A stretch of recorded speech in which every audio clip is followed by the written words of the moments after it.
Good evening. Welcome to the study session of August 8th, 2023. Donna, will you do a roll call, please? I will.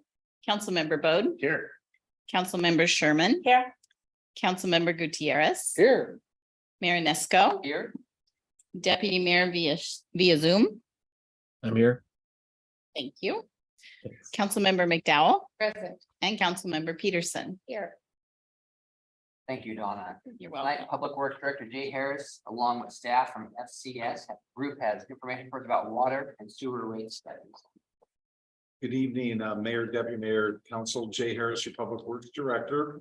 So, water and sewer rates. So we have the rates that run out this year in 2023. And we're looking at adopting the rates probably for 2024, 2025, maybe 2026, probably maybe a 4-year period.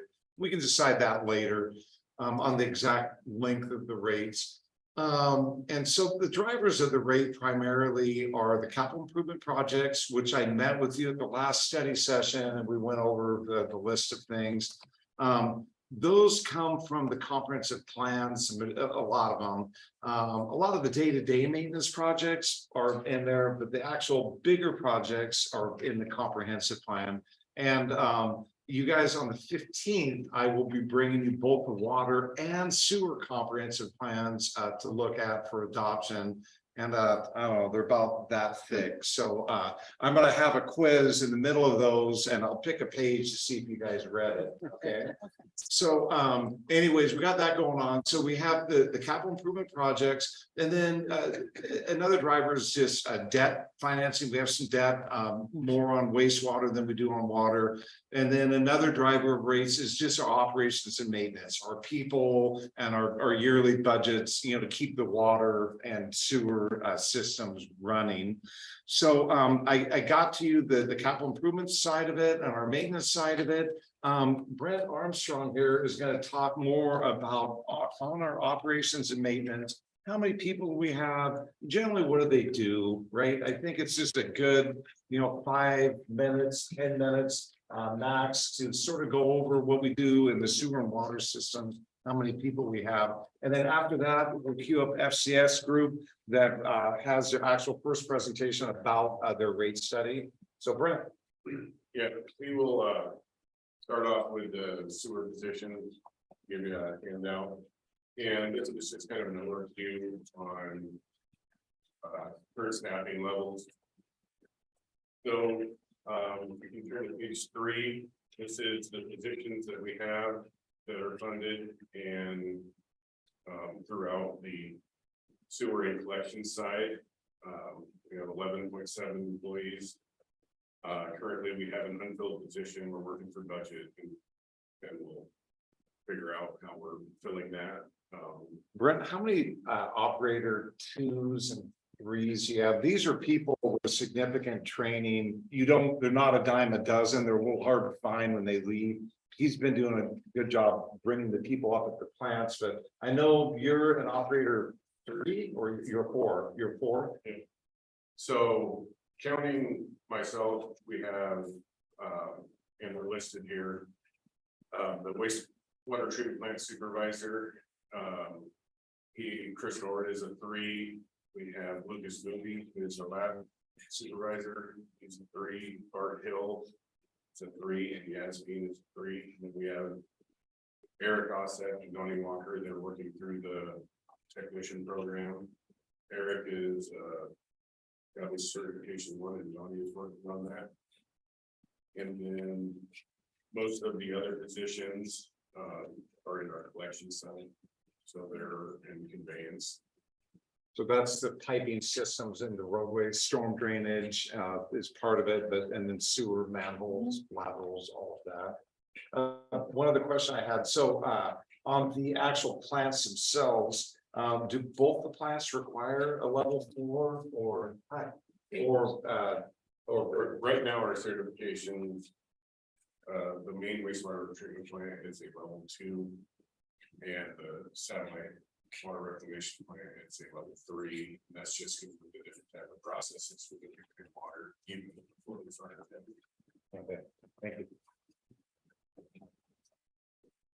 And turn to page 4, it's just a little bit of information about our system. The amount of sewer main line, force main, number of manholes, the amount of sewer connections. And then this is really the expensive part is all of the pumps and blowers, the heavy equipment that run the treatment plants and convey the sewage to it. We average about 2.3 million throughout the year. Summertime flows tend to get down towards 1 million. But with the I and the rainy season, it jumps up and it can be 4 million. So the average is right here around 2.3. And that's for the main wastewater treatment plant. The satellite plant is actually averaging about 2.2 MGB. Or 20 million gallons a day. And so, Brandon, you've done a lot of I projects. Your system health, is it aging? Is it getting better? I mean, what do you think the average system, that's piping system? Yeah, Average age? so the downtown area is pretty much all that we have recent Capitol Hill and Basin 5 up on Hillcrest.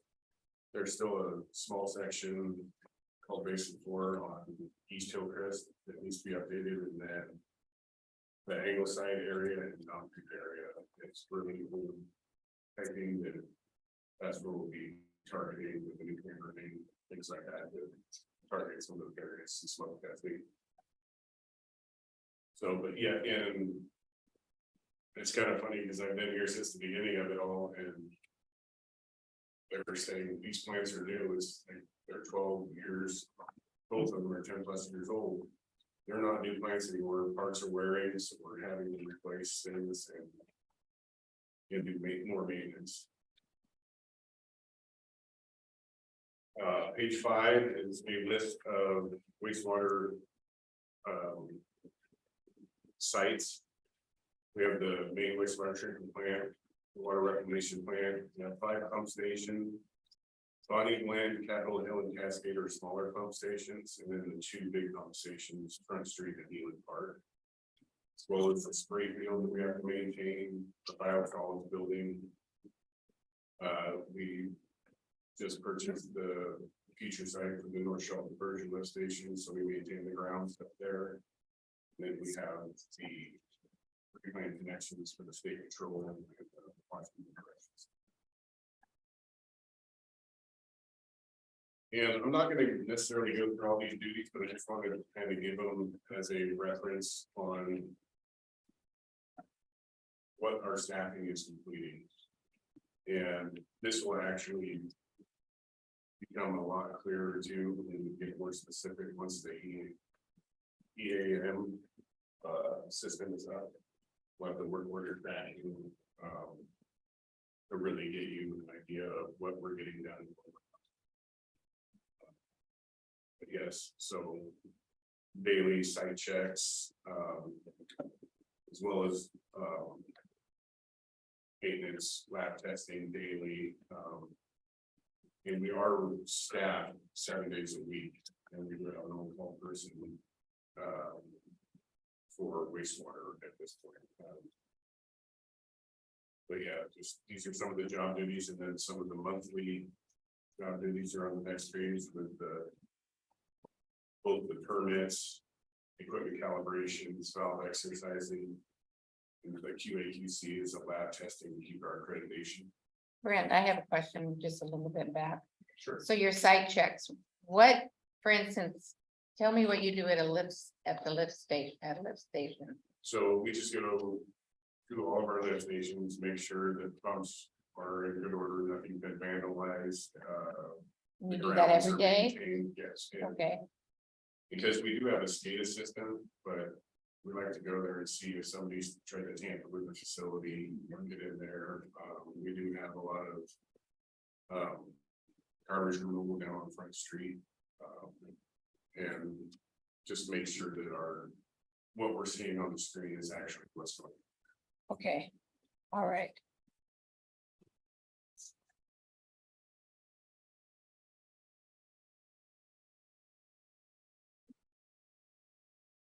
For yearly, most of these duties have to do with permits. We have to report all of our We do the creek samples, that's kind of tied in to stormwater, but we run those samples through the plant too. Biosolids reporting, waste load assessment is just characteristics of waste coming in. The INI and it tracks how much that rainflow affects the plants and the flows. And then lab accreditation. So Brent, what happens if you didn't run your lab? Then we would have to farm out every sample for our permit compliance Okay, and send those out and pay for someone else to do them, and you don't get real-time results for your process.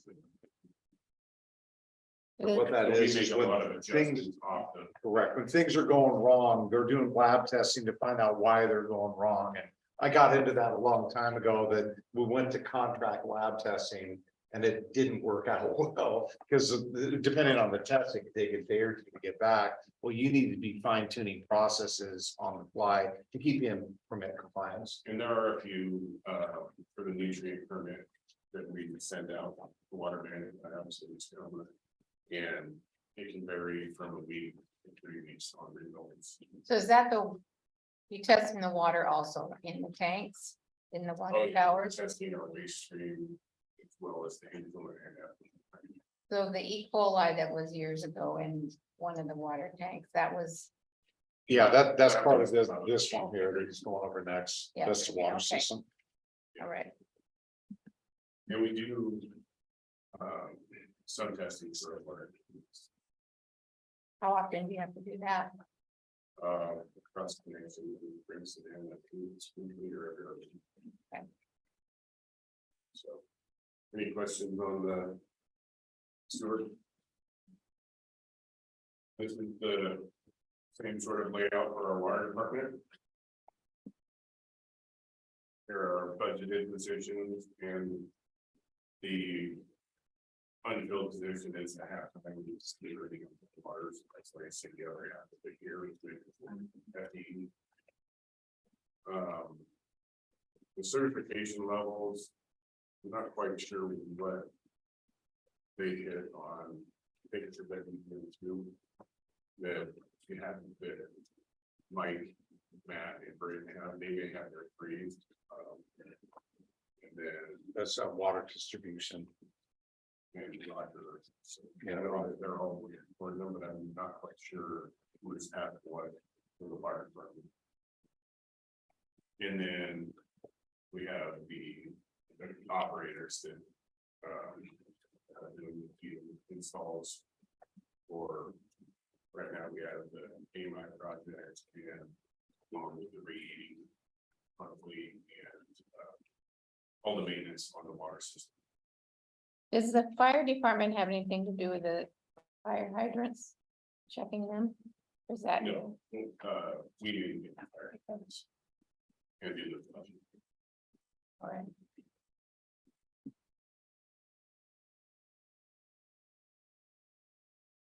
This is a little bit about the. Page 4 is a little bit about the system, 70 miles of water main, 956 valves, 608 fire hydrants.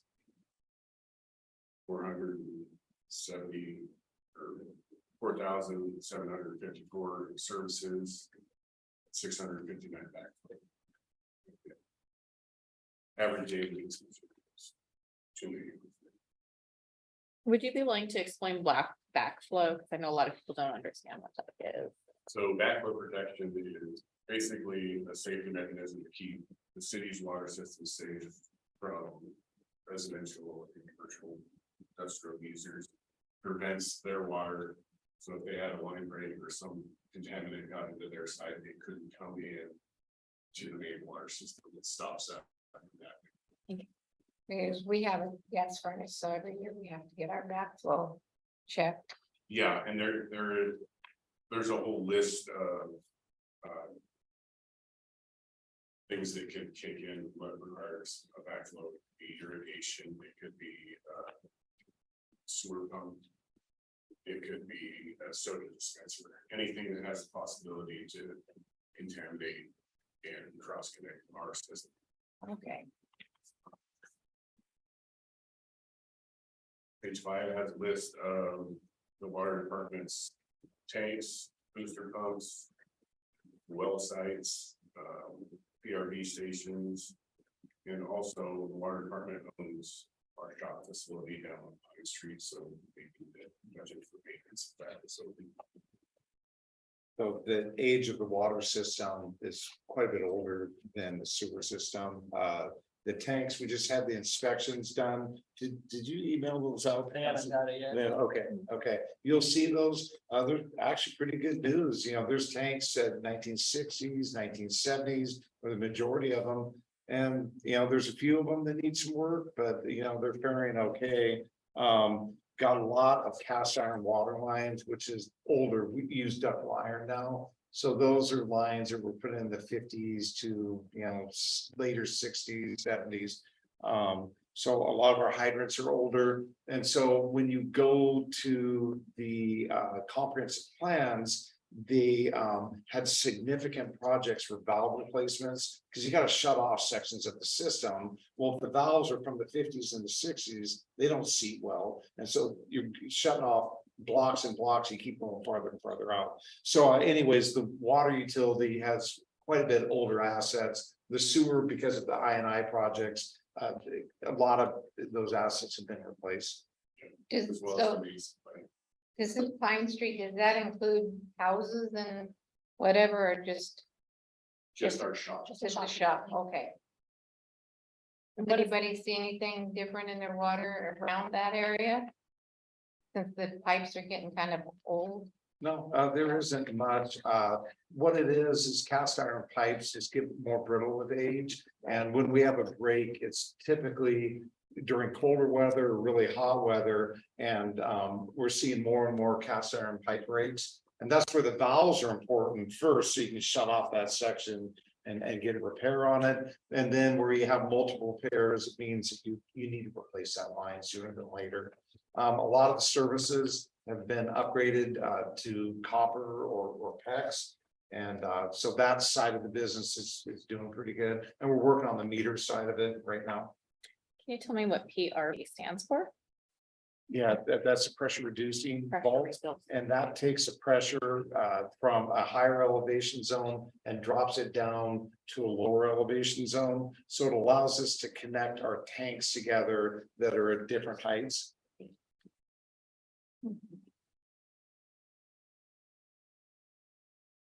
And then again, a list of duties. State mandated chlorine samples, water site inspections. Locates, meter reads, meter reading usually about the first 13 days of the month.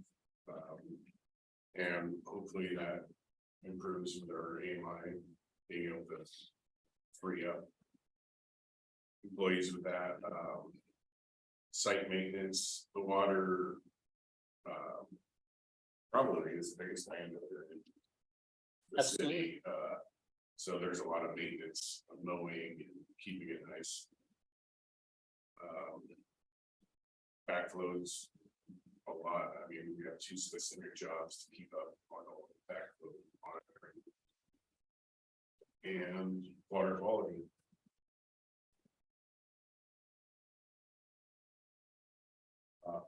Monthly duties or reports to the state, chlorine, we do the back T samples. Another cross check that we do, the backflow protection testing, meter reading, door hangers, lock costs. So the water department can get quite busy when you have maintenance projects going and the door hangers and ons and offs go on. So When you test the chlorine or the level in the water, where do you, is there something at the bottom of the water tank that?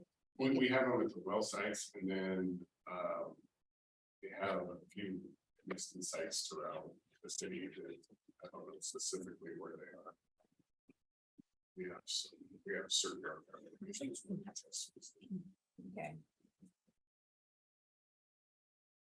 And then the yearly reporting that goes to the state cross connection survey, water use efficiency, and consumption confidence report. And a lot of these reports are making sure the water is safe, and then also making sure that you're not wasting water. Right?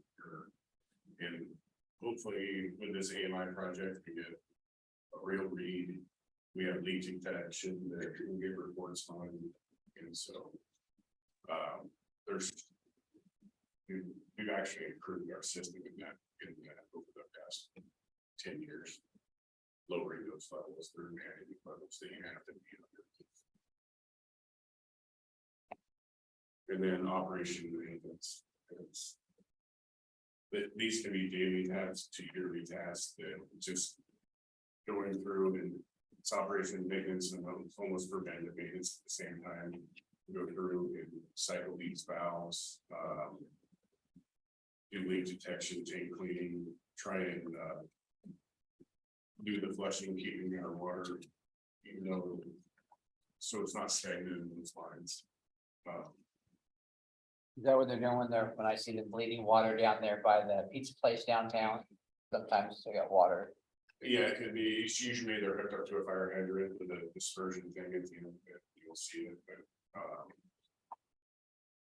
and when they're gonna be in that area, they'll do a area, you can see some stirred up water. It's not anything that's contaminated, but it could get murky because it's just starting stuff up.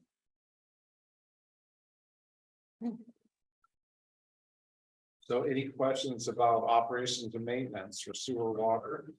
No? Well, I'm really impressed with the amount of things you do every day and monthly and yearly and whatever. Yeah, A lot of, it's a large weight. yeah.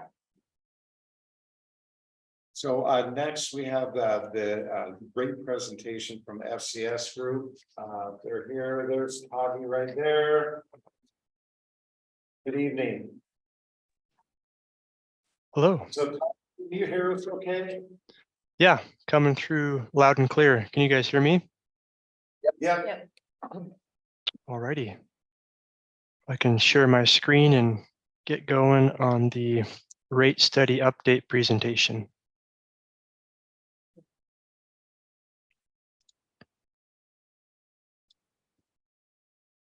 Is that coming through okay?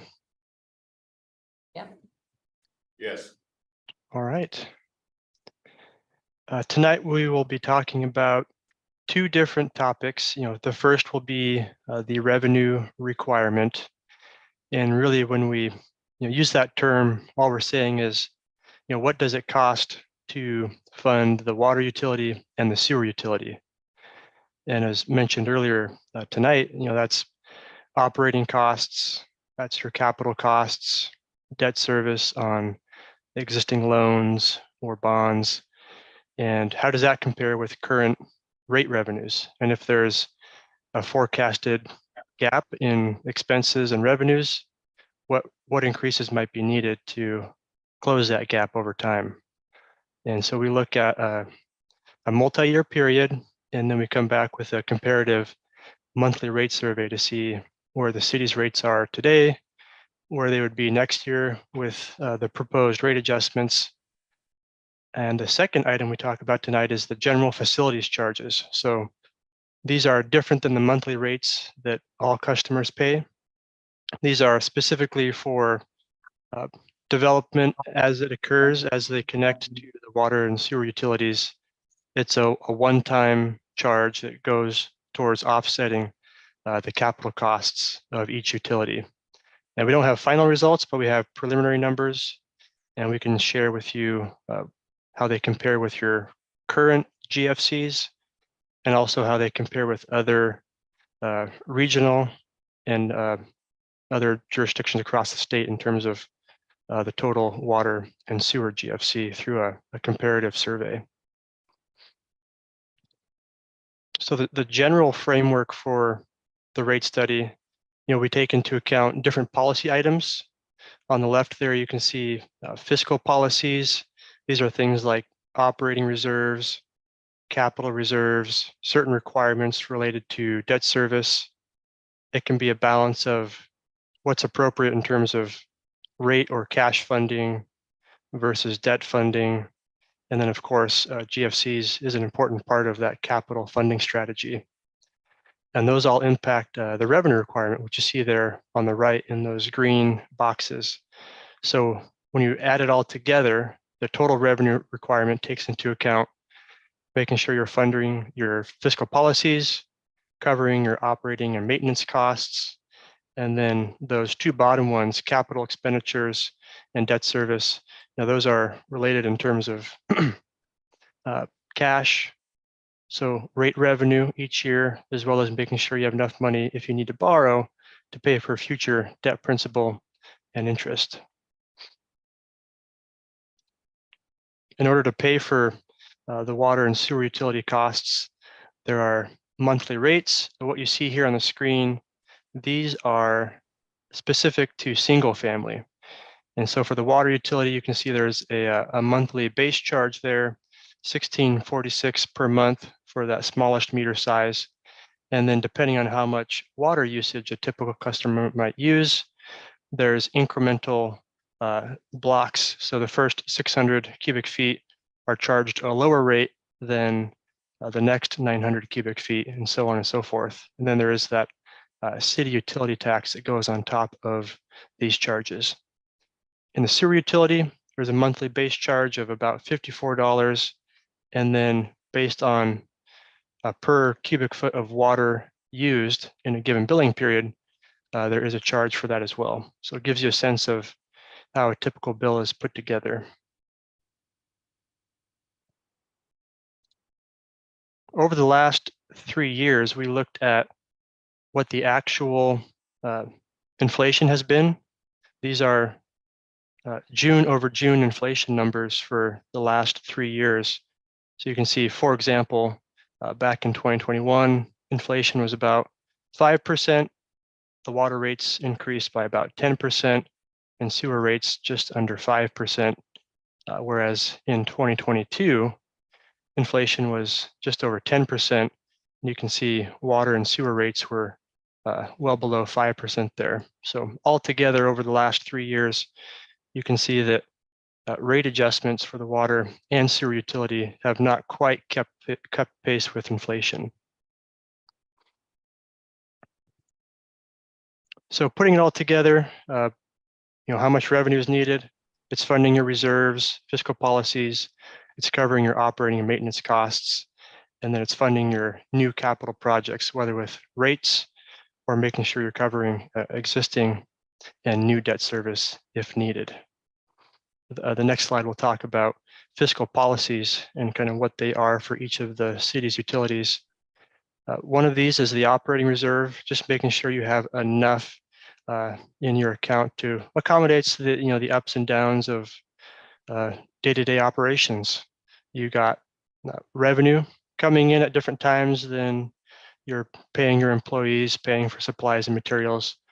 So making sure you have enough in your bank account to cover those ebbs and flows. And consistent with citywide policy, both utilities have a reserve equal to about 20% of annual operating expenses. Separate and above that, we're recommending a capital reserve to handle any emergency repairs that might come up throughout the year. Could be capital cost overruns for planned capital projects, or if there's a local match requirement for some types of grants, you could tap into that reserve as well. And so for the water utility, we're recommending about 2% of your original cost of assets. Sewer utility is a little bit newer in terms of some of the facilities, so not quite recommending as high of a level, but still at that 1% of original cost of assets. And then lastly, debt service coverage. When we put together the revenue requirement for each utility, we're making sure that each utility can cover its debt service obligations, plus a little bit of a buffer, so that after you pay for your operating expenses and debt service, there should be a little bit left over. Gives those who give you money in terms of debt issuers a little bit more confidence that you'll be able to make your debt payments on time, even if there are some unanticipated changes in revenues or expenses. So we'll jump into the water utility first, and then we'll cover the sewer utility. Wanted to spend some time focusing on the capital program that feeds directly into the water utility revenue requirement. In total, the 2023 through 2029 capital program is about $15 million. Those are in today's dollars. With inflation, we'd expect that to be closer to 17 million. So on average, about $2.5 million escalated to the year of construction. And there's a couple of key storage projects in this capital program that will help address storage deficiencies, which currently are limiting growth within the city. And so that's a key part of the capital program. You see here in green, a couple of projects. City staff have done a great job at going out and getting grants for a couple of, actually the two largest capital projects in this 6 or 7 year window. So that helps offset the cost of the capital program, but the rest would need to be covered through reserves, rate revenues, and then those general facilities charges that we talked about at the beginning of the presentation. Currently in the water utility, there's a general facilities charge that increases by meter size. For a typical single family connection, that would be $1,260. That's for that 3/4 inch meter. And then larger meter sizes would scale up from there. The rate forecast assumes that the city would adopt a $3,000 3/4 inch water meter general facilities charge for 2024. The preliminary numbers suggest a range of $3,000 to $4,000 would be defensible and supportable in terms of the updated numbers. And just to give you a sense of what this could look like with the number of units per year that were provided to us in terms of a forecast, at the current level of your GFC, 200 units per year would generate about $250,000 per year in GFC revenue. While under that $3,000 GFC that we're suggesting, that would bring in about $600,000 per year. So you can get a sense of what types of impact that would mean to adopt that higher GFC. So in total, when you look at that 6-year capital program funding strategy, about 25% we're projecting would come from existing reserves as well as rate revenues each year. You see there 17% we're expecting would come from general facilities charges. Grants are covering nearly 26% of the capital projects over the next 6 years. One part of that pie slice comes from a property sale from earlier this year that's bringing in about $800,000 for the water utility. And then we are projecting to fund the rest of the capital program, about $5.5 million in a future loan a couple of years down the road. So in order to achieve that capital funding strategy, we show what we call the revenue requirement in this graphic here. Each year, the stacked bars represent the financial obligations of the water utility. In that darker color bar at the bottom, those are the annual operating and maintenance costs based on the adopted budget, plus some annual inflationary adjustments in the future. In the green bar, kind of in the middle here, that's your existing debt service obligations for loans already on the books. Just above that, and getting larger towards the end here, is new debt service for borrowing. And then anything above that is rate funded capital coming from rates that can go towards cash funding part of the capital program. So those are the obligations of the utility. And you can see here in the solid black line that I'm highlighting, that's current rate revenues at 2023 rates. So you can see while you are covering your operating and maintenance costs, not quite covering existing debt service. So there is a budgeted drawdown of reserves in 2023. So in order to sort of keep pace with inflation for operating and maintenance, cover existing debt obligations, and to pay for future capital projects, we're suggesting 3 years of 14% rate increases, which would adjust annual rate revenues per the dotted line here.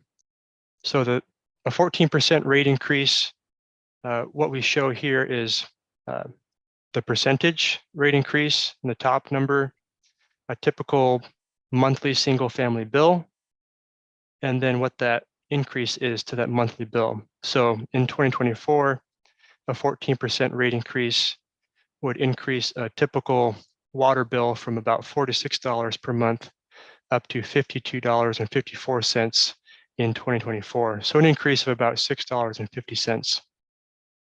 After that 3-year phase-in, we're projecting that rates could settle down into that 3% range starting in 2027. Any questions on the water utility before we move into the sewer utility? No, I just had a question that the capital program, we talked that it wasn't 15, it was probably 20 million. There's another $5 million that was left out of this report. Based on the upper angle side, Yes. the new calcs, that actually is pushed out. Okay. So Jay, correct, I brought up the BHC's estimate for completing the reservoir. Yeah, correct. It's in there. It's in 2027, $5 million. Oh, And that was the loan financing that you saw on that one slide. Right now, it's far enough out that I can't go really get a grant application. I have other grant applications I'm working on, other projects up there, but we'll be looking to try to get a grant for that. But we do need to secure funding for that to continue to allow people to build up there. And so we want to use rates to finance that, right? Because that's the only tool we have right now, because we don't have the general facilities charges because the houses haven't been built yet, right? And so the rates will fund that if we aren't successful in getting any grants towards all or a portion of that reservoir. and if we don't get that reservoir built, we don't have homes on that side of town. We don't have any additional homes. We can add some with the $2.2 million project that's in the 2024 budget. That's with the 2 million Commerce grant. We could bring on somewhere around 400 to 500 homes with that and get caught up on our reservoir storage deficiencies. Oh, I'm sorry. Yeah, I'm sorry. Yeah, you're right. The 1.8 million, I was down on the next project, but yeah, it's a $1.8 million project that will bring some units online. And to be able to bring on more than about 400, we have to go down to that $5 million project and get that built. So, and it all depends, you know, home building is one of those things that a lot of people are looking at Shelton right now, right? Just because of market reasons. And as you know, it can be boom or bust with single family and home housing. They can go really good for 5 years, 10 years. And then you can get nothing for a significant period of time, like what happened in the past.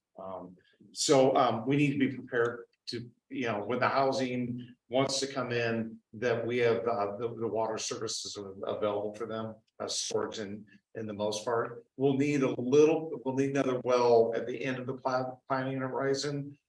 That's like 20 years out. But for now, we need significant reservoir storage projects.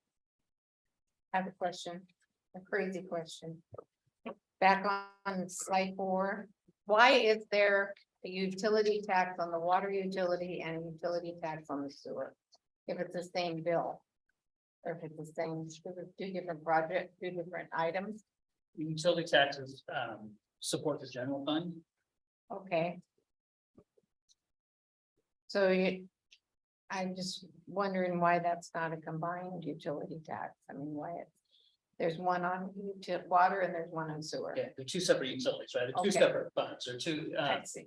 completely separated funds that have to operate on their own revenue stream and their own expenses, right? The water fund cannot support the sewer fund cannot support the water. I did have an individual ask why there's two different utility taxes. I don't know why the rates are separate, to tell you the truth. You mean different? Different, sorry. I don't either. Yeah, Yeah. this person was wondering why there were two. So that, I'm glad it came up. Okay, And thank you. other utilities be paying that as well, like Cascade Natural Gas and. Well, I know there's a utility, but on those, but I'm just thinking it's the same bill that comes out. Two different departments. Yeah, okay. So I had a question asked me earlier today, which I thought was interesting. They said, we understand that your sewer rates are based off of your water usage. And they said, what about when we're watering our lawns and it's not going directly down a pipe? And I said, well, maybe I'll find out tonight. We have a seasonal rate. don't we? Sewer averaging. Yeah, we do sewer averaging. for the funds. And if you have, you can also opt to get a sprinkler meter. Your separate irrigation system, and then you're not paying on that, but Mike could probably explain it better. Essentially what happens in May through It's June. June, We sorry. want to go to May. June. Right, and so we're averaging those bills when you're using what we would consider more average in those late fall and winter months. So that when you are watering your lawn, if you don't have an irrigation account, that's not going against your making your sewer bill higher. Yeah, Oh. June, July, August, September, October are based Sewer on your winter water consumption, but November, December, January. November, May. Like, In May. so basically, whatever you use in the winter time is what they use for your average for the summer, so if your sewer does not go up, it should not go up in the summertime. Yep. I know I water. There's a lot of people not watering in the summer. And then I have a question about slide 10 and it says for connections. Is that just for new builds? The connection, right? GFCs.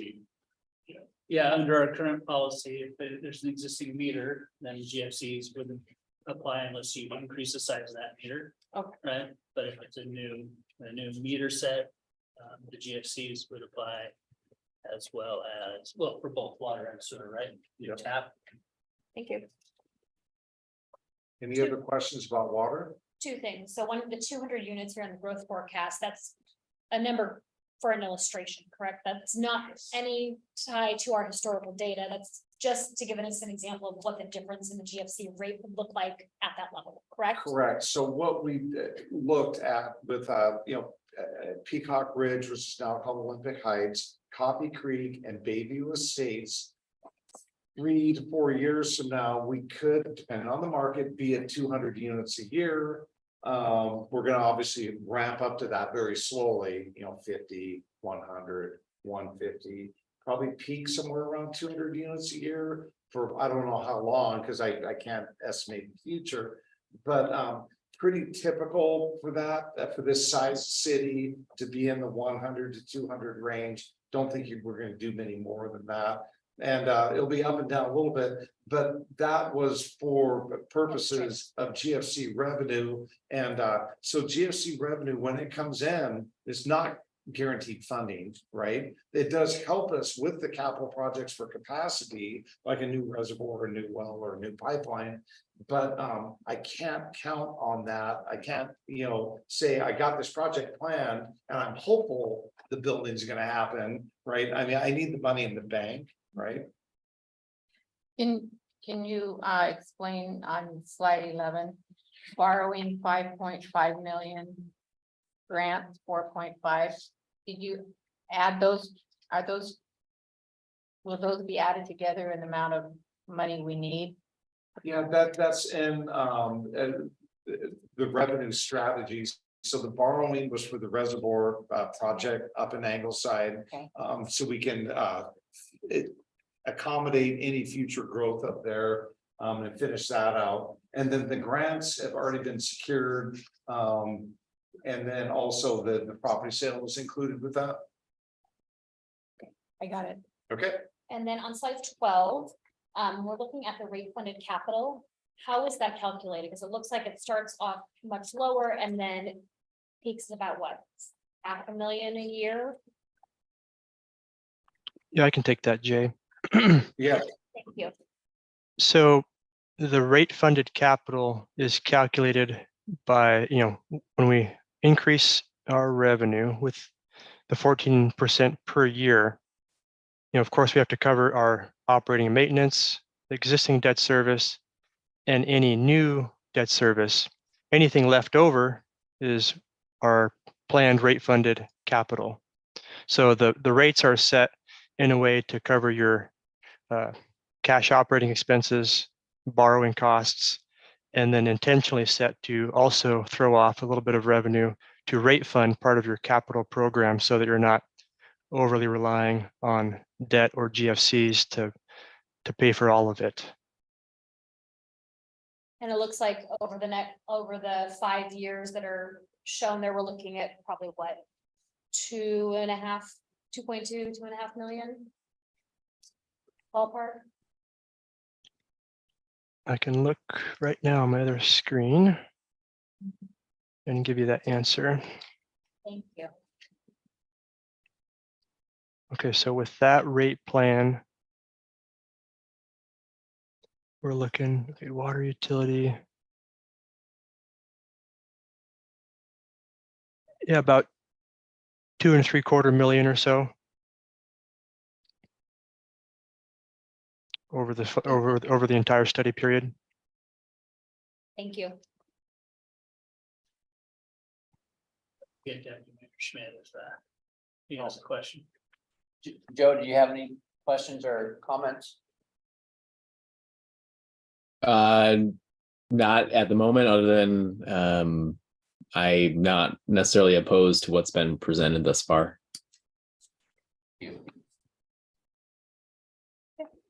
Glad you're there. We can't see you. That's okay. so. Appreciate it. Okay, Augie, sewer. All right, move into the sewer utility. I tried to structure it in a similar way, but this capital program has a couple of differences. In some ways, more grants. You've got 3 million grant here, 3.2 million grant here, and a 2 million grant for this project. These have been received and or awarded. There are a few projects in here after discussions with Jay are somewhat grant contingent, meaning that the timing of the projects are not set in stone. So we agreed that assuming some level of grant funding, but not entirely grant funding these projects would be reasonable. So those noted in that more orange color, we assumed 40% grant funding, but these grants have not yet been awarded. I don't think there's applications out, but that's just part of the planning process based on the success the city has gotten in the past and based on the flexibility in the timing of these projects. You can see that this CIP is nearly double that of water. It's closer to $4.5 to $5.5 million per year, nearly $33 million in total over the same planning period. In terms of the sewer utility general facilities charge, right now there's a regular sewer GFC and then a reclaimed water GFC. We'd recommend combining them into a single GFC. And right now, that regular sewer GFC for a new single family connection would be about $3,300. A certain part of town, Grandview Heights, it's less, but in terms of that typical new single family customer, about $3,300. Reclaimed water, not many customers hooking up to that at the moment, but that's much smaller, about $300 per new connection. And just like water, the larger the meter size, the faster these charges scale up. And based on our preliminary calculations, the GFC, the maximum defensible charge, could be somewhere in the range of $12,000 to $15,000. And wanted to point out that's the maximum defensible charge by policy. Council could adopt something less than that or phase into that level over time. For the purposes of the rate forecast, we assumed the council would adopt maybe halfway in between, close to $8,000 for a 3/4 inch water meter, and would be up to council to decide whether you go to the full amount, which will come back at a later meeting and share what that is, but could be, a strategy to phase into that over time to provide lead time for development to learn of these potential changes, that sort of thing. But to give you an idea of what the current charge would be for 200 units per year, it's about $650,000 of GSC revenue per year. Under an $8,000 GFC for the sewer utility, that's closer to $1.6 million per year. So it gives you an idea of what type of cost recovery you could be getting from development at the $8,000 level. Sewer utility capital funding strategy does not assume any borrowing above what's already on the books, but it does assume, as we noted, those unsecured grants for those grant contingent projects. So we've got nearly 27% of the capital funding strategy coming from those unsecured grants. 22% has already been secured via awarded grants.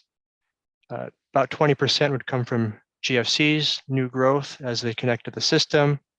And then cash reserves, rate funded capital would fund just under 1/3 of the entire capital program through the end of 2029. Is that 21% based on the $8,000 or the 12? Yes, based on the $8,000 GFC. In terms of the sewer utility forecast, we can see you've got the same type of setup, operating and maintenance costs, just over $4 million per year.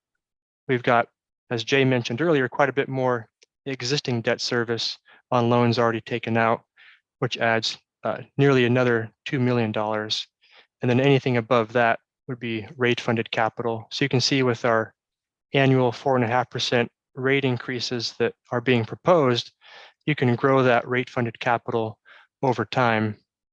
And that allows you to avoid borrowing in the future, assuming you get some of those unsecured grants out into the future, just as the city has been fortunate enough to get those secured for those 3 projects we talked about earlier.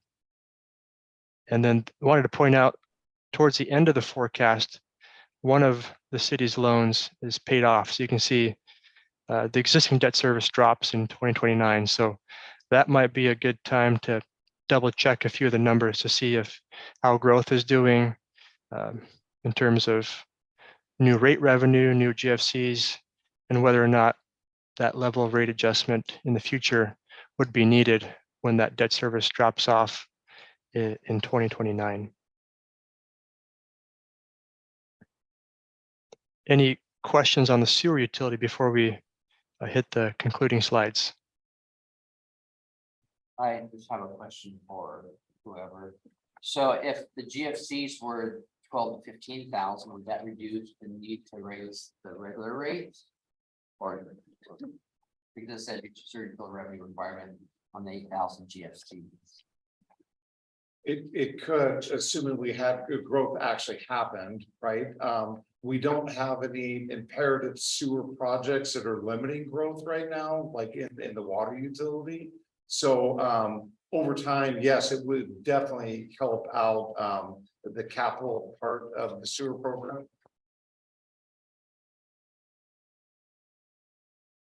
Thank you. Any other questions about sewer?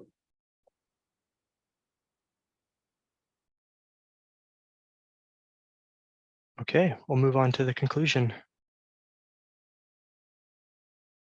And here's where we will share those monthly rate surveys as well as the single family GFC surveys.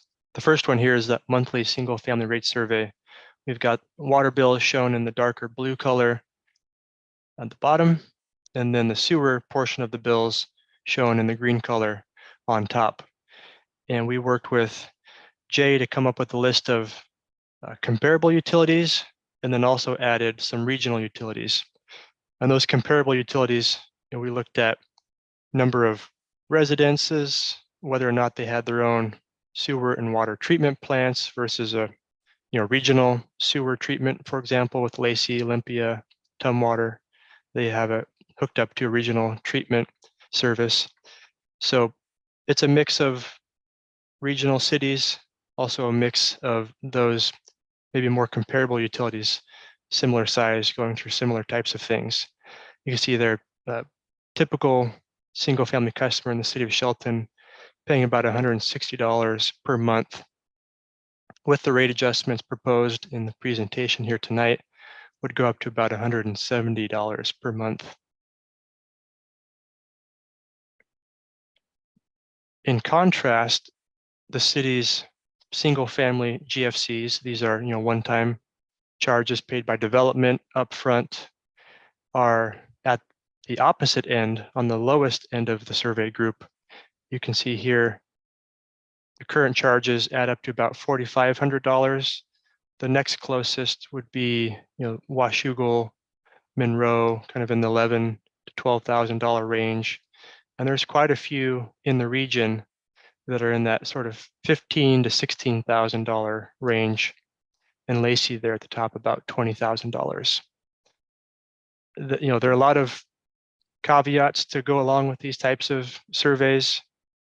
Some of these may be newer utilities or older utilities going through different phases of asset reinvestment, cities of different sizes, all sorts of different variables, but certainly striking to see on the monthly rates among the highest, and in the general facility charge among the lowest. So as Jay mentioned earlier, higher GFCs can have a benefit on monthly rates over the long term if we're able to capture that growth as it occurs. If I can jump in really quick, I guess another way of saying that, if we would have been collecting the appropriate GFCs historically, when we reached an environmental emergency at the sewage treatment plant, we would have had the capital, or we would have had a plan and the capital to replace the sewage treatment plant outside of debt service, which would have ultimately decreased our monthly utility costs because we wouldn't have such high of debt service. So the correlation between GFCs and monthly utility payments, and that's the line I'm drawing. So as we're setting these rates and GFCs in particular, moving forward, thinking about what happened in the past and trying to prevent that from happening in the future, I think is pretty important. So. Question. All right, so it's part to do with your summary, slide 10 and slide 20. Is it has to be $3,000 for the GFC for the water? And the reason I ask has a lot to do with this. I was making this correlation before we got to this page where we're at right now. So you do your one-time fee. If you do it more than $3,000, they only have to pay it once. Does that bring that 14% down that they have to pay on the monthly? So let's say we adopt, instead of a $3,000, I'm just going to throw a random number. Let's say $4,500, right? Does that bump it up enough that we don't have to hit their monthly? So as growth happens, it would over time, if you go to the higher GFC rates, that, and when we go back in, because it pay for projects. Right. So as the development comes in and you charge higher GFCs, the projects get paid more by the development end. And a few years from now, when we come back and do a rate study, those projects are being higher funded by the development community, but it's still not a guaranteed revenue source, right? I think slide 12 demonstrates that perfectly, because with the higher GFC, that addresses your rate funded capital, which is kind of the brown color at the top, and that doesn't kick in until 2025. So the GFCs wouldn't necessarily, depending on what's realized through development, wouldn't necessarily kick into that rate funded capital until 2025. But I mean, to be blunt, it's not even only what growth we see, but what we have capacity to allow. Right, so if we have Yes. a project that want to move in tomorrow, and we're charging great GFCs, but we don't have the capacity to add them to their system. Which in some parts of town is the reality. We have to be able to fund that, and so GFCs can't back fund that. Nope. Mm-mm. And how many GFCs did we collect last year?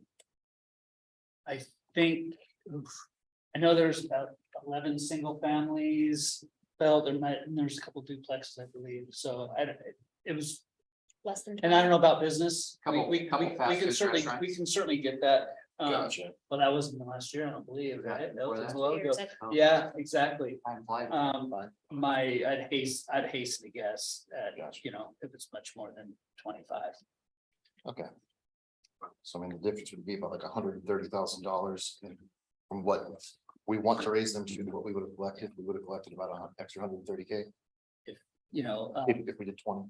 yeah, the 49 houses built in Shelton Springs and Gotcha. 16, 17, that starts making more of a Yeah. dent. But we start looking at, I think, 5 years, I looked at single family residences, then it was, I don't know, 70 houses or something like that, single family, there certainly there's commercial development with larger meters, with a higher GFC that would apply. I think some of the fast food places is, I'd have a 2-inch. Yeah. Meter, so it's higher GFC rate at that point, but certainly not the volume that moves the needle very much. Gotcha. So even if we went with those 70s, we're talking just shy of $500,000. You know, that helps. So That it gives does. us 400, right? Today, that gives us 400 more additional units on the Yeah. angle side pressure zone, right? Without incurring debt service there, but. Thank you. Well, I think, looking at the numbers, I was like, wow, why aren't we catching up with our GFC rates in the future? I think that's like number one thing we should do.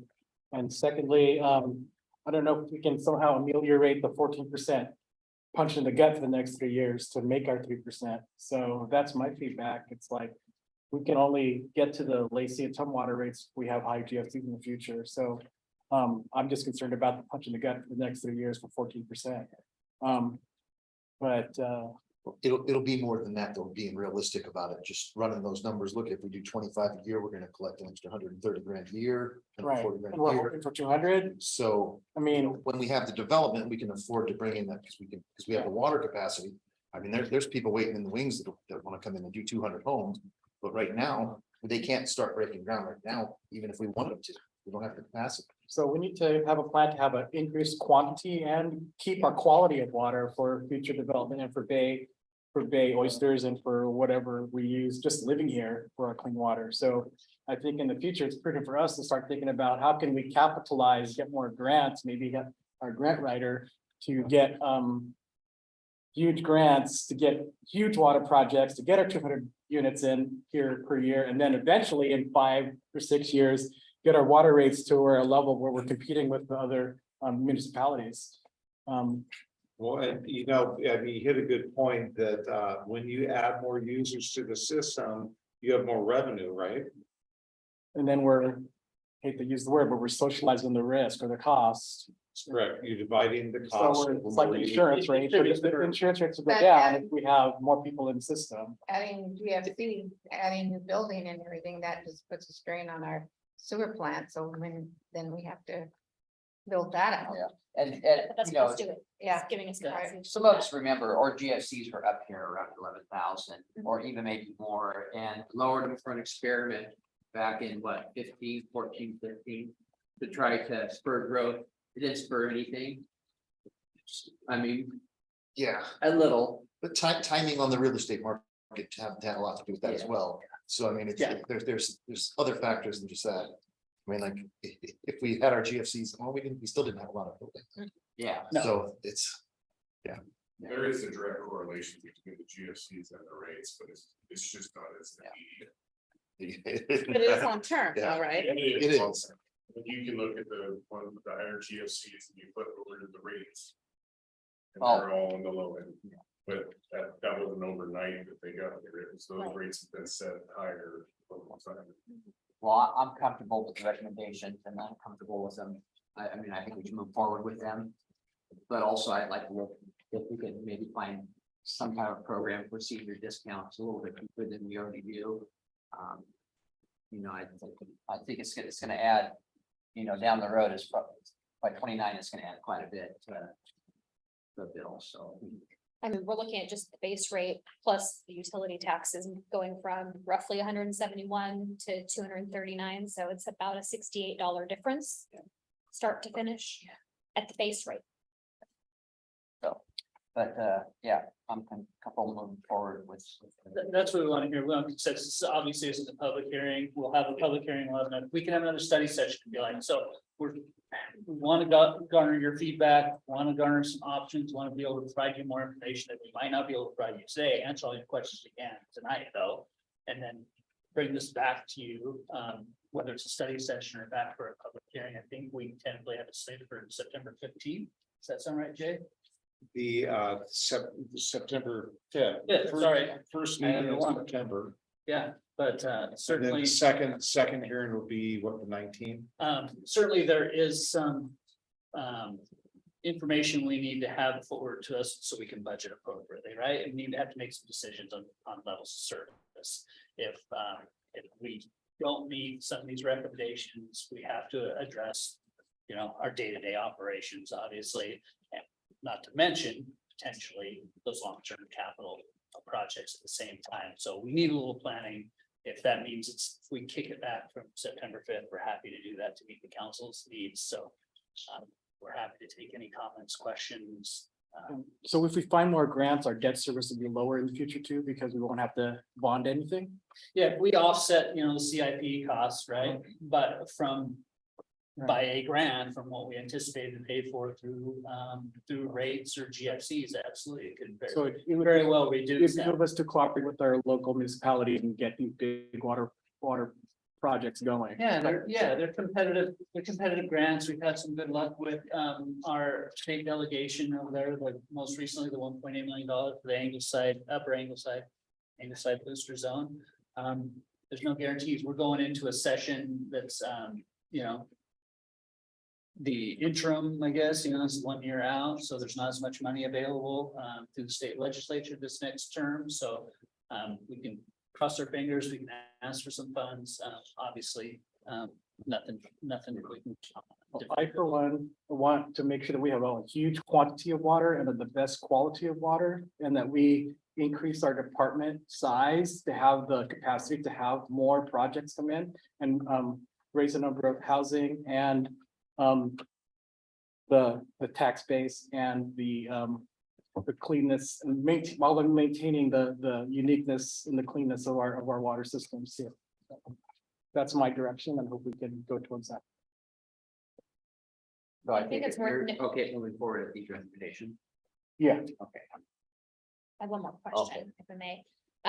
Looking at the utility taxes, the 11.63 and the 5%, if or when would those be up for discussion? Because that's something that we haven't talked about how that impacts the rate. Or at least the bill, I should say. Yeah. What would you like to see, I guess? We can bring that back through the study session on the 22nd, with our budget study session. That'll be more specific to the general fund, I think, than what you'll see through utilities, but we can certainly show you what has been collected on an annual basis, what we project, and how that affects the general fund. How do you, Absolutely. And how that affects, obviously. So you'd like to see, based on this rate increase, what would that mean with the current tax, I mean, utility tax? because I've penciled it out, if we kept the existing utility tax on top of this model that's proposed. Okay. But I don't know when's the last time we examined, is that the right utility tax? And is that something that we've considered? well, and how do you I don't understand how you come up with that percentage utility tax. You probably voted on it. We'll, yeah, Your idea. we'll do a little research and see when those were raised, if we have some background from study sessions, when they were established and when they're raised, and see if we can find some historical data for you. Yeah, Certainly, if you raise the utility rate and you have, keep the same utility tax associated, it generates more money, right, for the general fund. sure. So obviously, if you so chose, you could certainly adjust that utility rate, knowing what its impacts would be on the general fund. We can supply that to you. And in general, I appreciate this direction. I don't think any of us want to see the rates increase, but I think there's a reality that we're facing in order to maintain our system and serve our residents. The only thing I do wonder is what it would look like if instead of 14.3, we maybe split over those first 4 years at 11.25% before dropping back down, what that would do to our overall funds coming in. Because I think hovering right around 10-11% is not abnormal for the cost increase. And it may be something that we can't absorb, but I'd be interested to see what the figures might look like. And why we went from 14% to 3%. Like, Because at that point, we're actually we're pulling in the funding that we need to do Yeah. for the projects. Yeah, you gotta go back and look Right. at the scale that shows Slide where 12. we are. Based in that, again, that is based on some growth, right? Right. Yeah, so that's why it goes to 3%, because you can incur or pay for some of that rate funded capital that can decrease. Okay. Based on GFCs. Right now, we're not even funding operating and maintenance. We're below the line. Yes. So we're not taking enough money in to pay the bills right now. Right. So we have to put general fund money to. No, it's reserved, it's fund balance, water, we have, the general fund's not supporting the utilities at this point, no. But eventually, if you don't do something, then you run out of reserves. Yeah, that's. I think that happens in my day. so Can only go so far. 14%, like Peter said, what about 10%? I'm just saying over 4 years, so Over stretching 4 the years. same increase, but just stretching it over 4 years instead of 3, Right. dropping it would be a So, consideration. Toggy, did you catch that comment from council?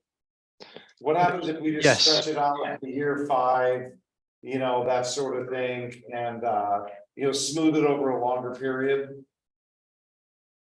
Yes, I did catch that. We can take a look at that to see if that's feasible, given the capital program and the timing provided. And it may not be, but. just- Well, the 14% for 24 doesn't even cover operating and maintenance. We have to go up at least 14% in 24. Or otherwise, we're still not paying the bills. So, I mean, I guess I would say if you want to do that, let's go to 15% for 24 and then go to 10%. 10 and 10. That way, we're at least probably getting up there to that line.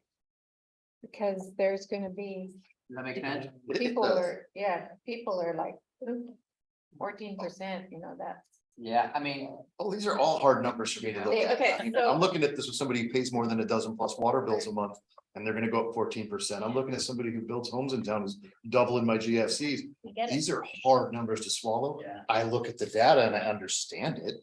I mean, it's just like balancing your checkbook. You gotta make more money or you gotta stop paying. But like, what do we do here? But I mean, trust me, my gut's in turning. I'm like, God, I should go to, I can go to Lacey and pay the same amount and have lower utility bills. But I believe in Shelton, so it's hard. I'm still not 100% on board, but That just not shows how much necessarily. we need building. yeah, Revenue. no, it's hard, it's hard. So back to kind of carrying this out maybe over 4 years or something. Do you want to see a percentage, or just can we give you what's appropriate maybe that after analyzing the data, what that Please looks analyze like the for, okay, yes, what that looks like as far as our maintenance and operations, our existing debt service, right? We have to cover those first and foremost. Those aren't going to go away. Now, we can cut some of our maintenance and operations, right? I don't think we have that much. left to But cut. that is a slippery slope, right, to walk down, right? Because we start letting our facilities further deteriorate, as you heard. They're fairly aging. We have a lot of infrastructure in place. We have limited staff to take care of those.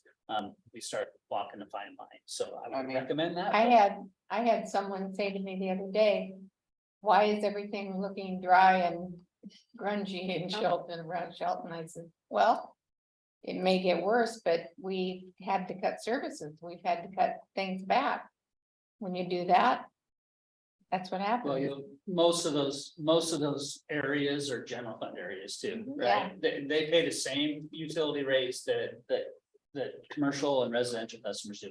Our parks department pays the same water rates for an irrigation account. Oh, yeah. Park and the field the same way. So Yeah, these are independent utility funds, right? yeah. So I looked at my water bill yesterday. And so I was brushing my head, I know what I paid. And at first I was thinking the overall bill and I was trying to multiply that and I was like, oh wait, that's not what they're gonna add, all right? So it's the actual base of that, the water itself and the sewer charge itself, and that's where it comes into play. So I did the math and our water bill is pretty high at my house. Like there's $5 using the water. Small house, but a lot of showers. Anyways, so I did the math and with these rate increases, it comes to an increase from this bill would be $12.34.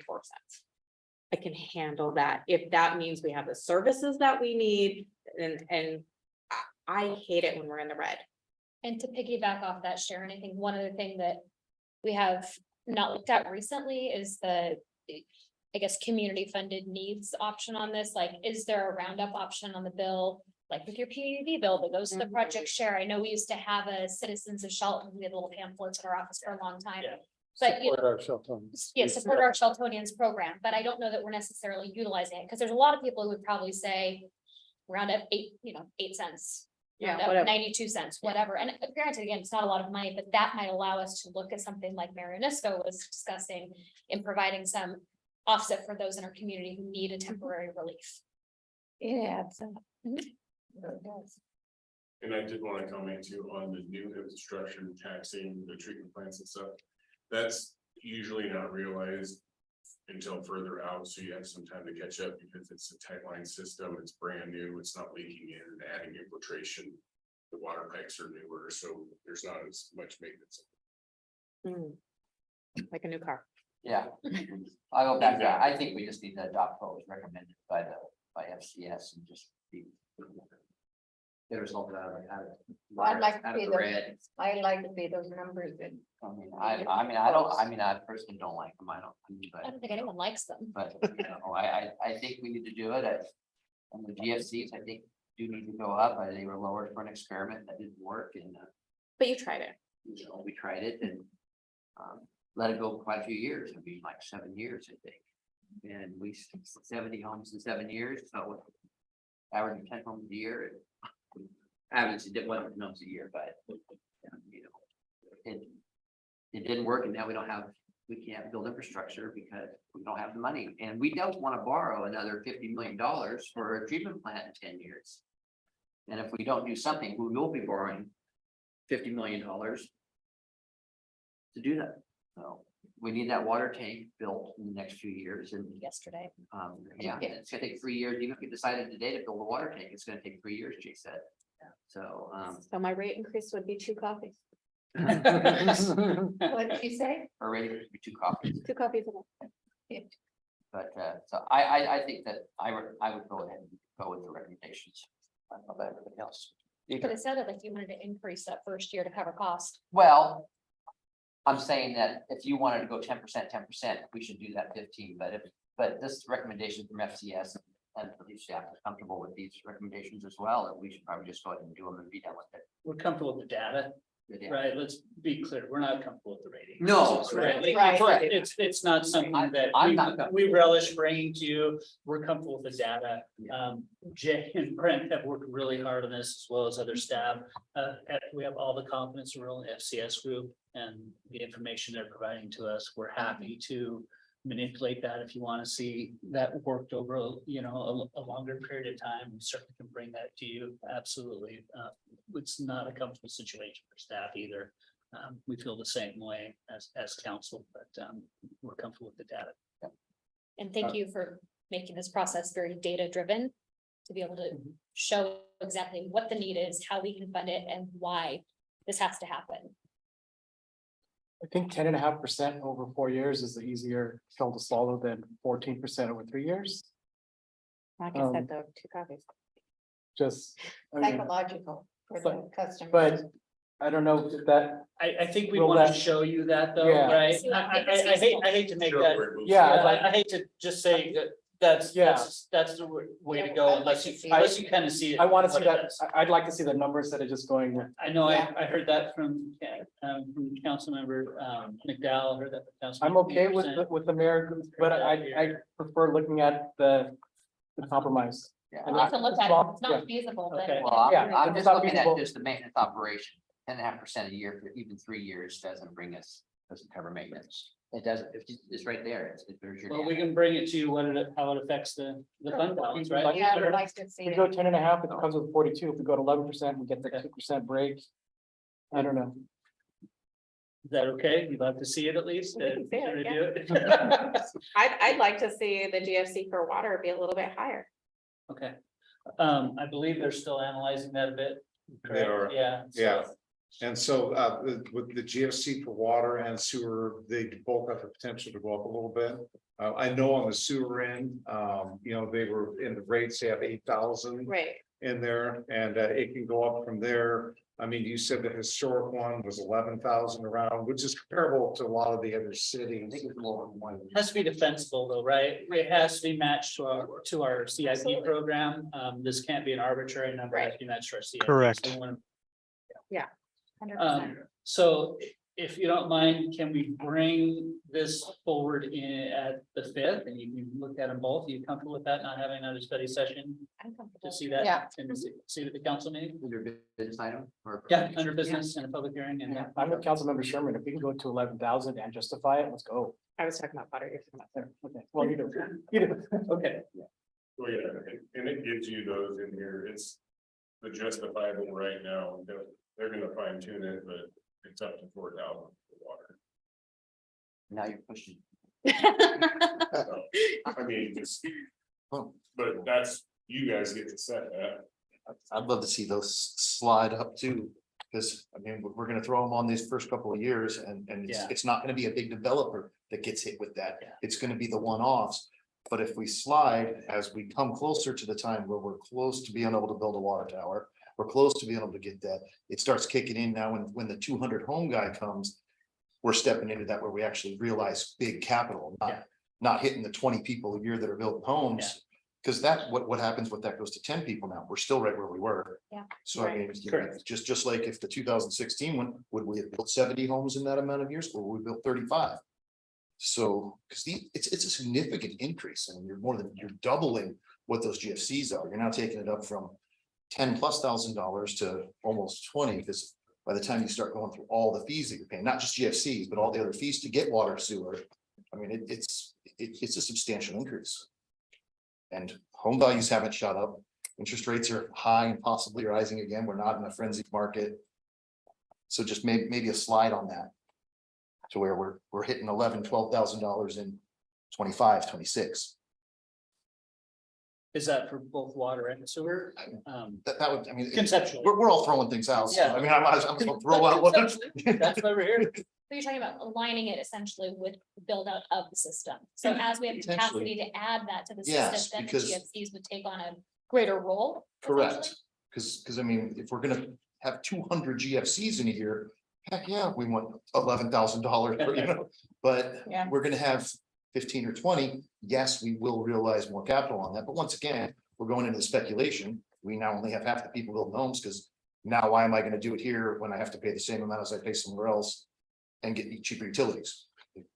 So, Some of it does pay debt service though, yeah, right? For projects that are completed ahead of time Yeah. to facilitate that growth, right? That's the conundrum that you're in. yeah, The chicken and the egg, absolutely. yeah. Well, you got part of the city that doesn't want growth, wants to keep Shelton quiet and sleepy little town. Wow. So they don't want, but to get this all.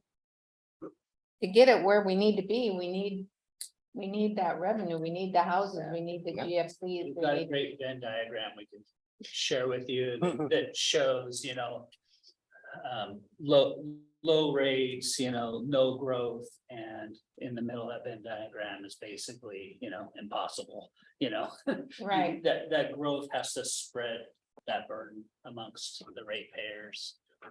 And if it doesn't, then the existing ratepayers bear that burden. That's right. Yeah. And then you don't see it. So we'll share that through our budget process. It's a great illustration of kind of that conundrum that we have in a small town like this, because I have friends as well here, and they have well-paying jobs, right? They're comfortable with their home ownership and everything. They like it how it is. They don't want to see that growth. There's others that need that growth to support their businesses, to provide right. more housing, give opportunities for their kids or grandkids, Support the maybe to live seniors in that and are stay, paying- and stay in this Yeah. community that you might want to stay in.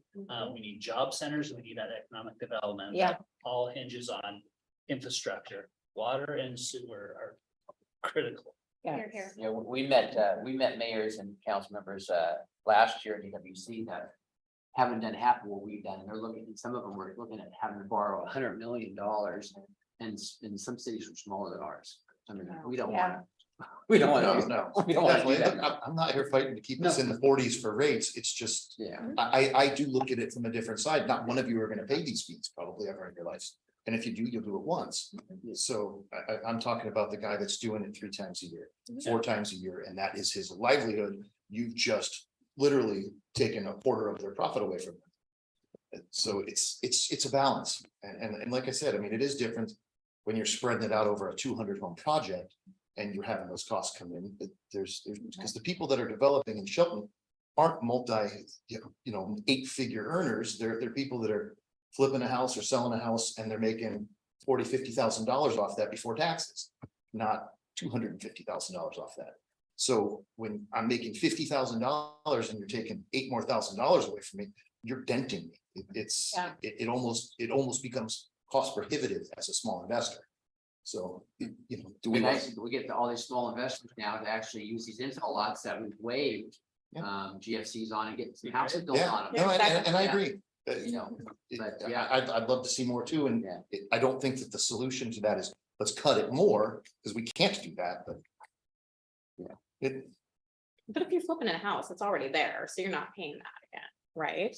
Well, when I say flip, whether you're building a new construction home to sell or, I mean, of course, a flip is different, but like, I just wanted to say that on Yeah. record so people don't get confused. well, yeah, people flip new homes too. So I mean, however, you're correct, you're correct. Deputy Mayor, I haven't heard from you much. No, my biggest thing with utility rates. So when are we expecting to go through this exercise again?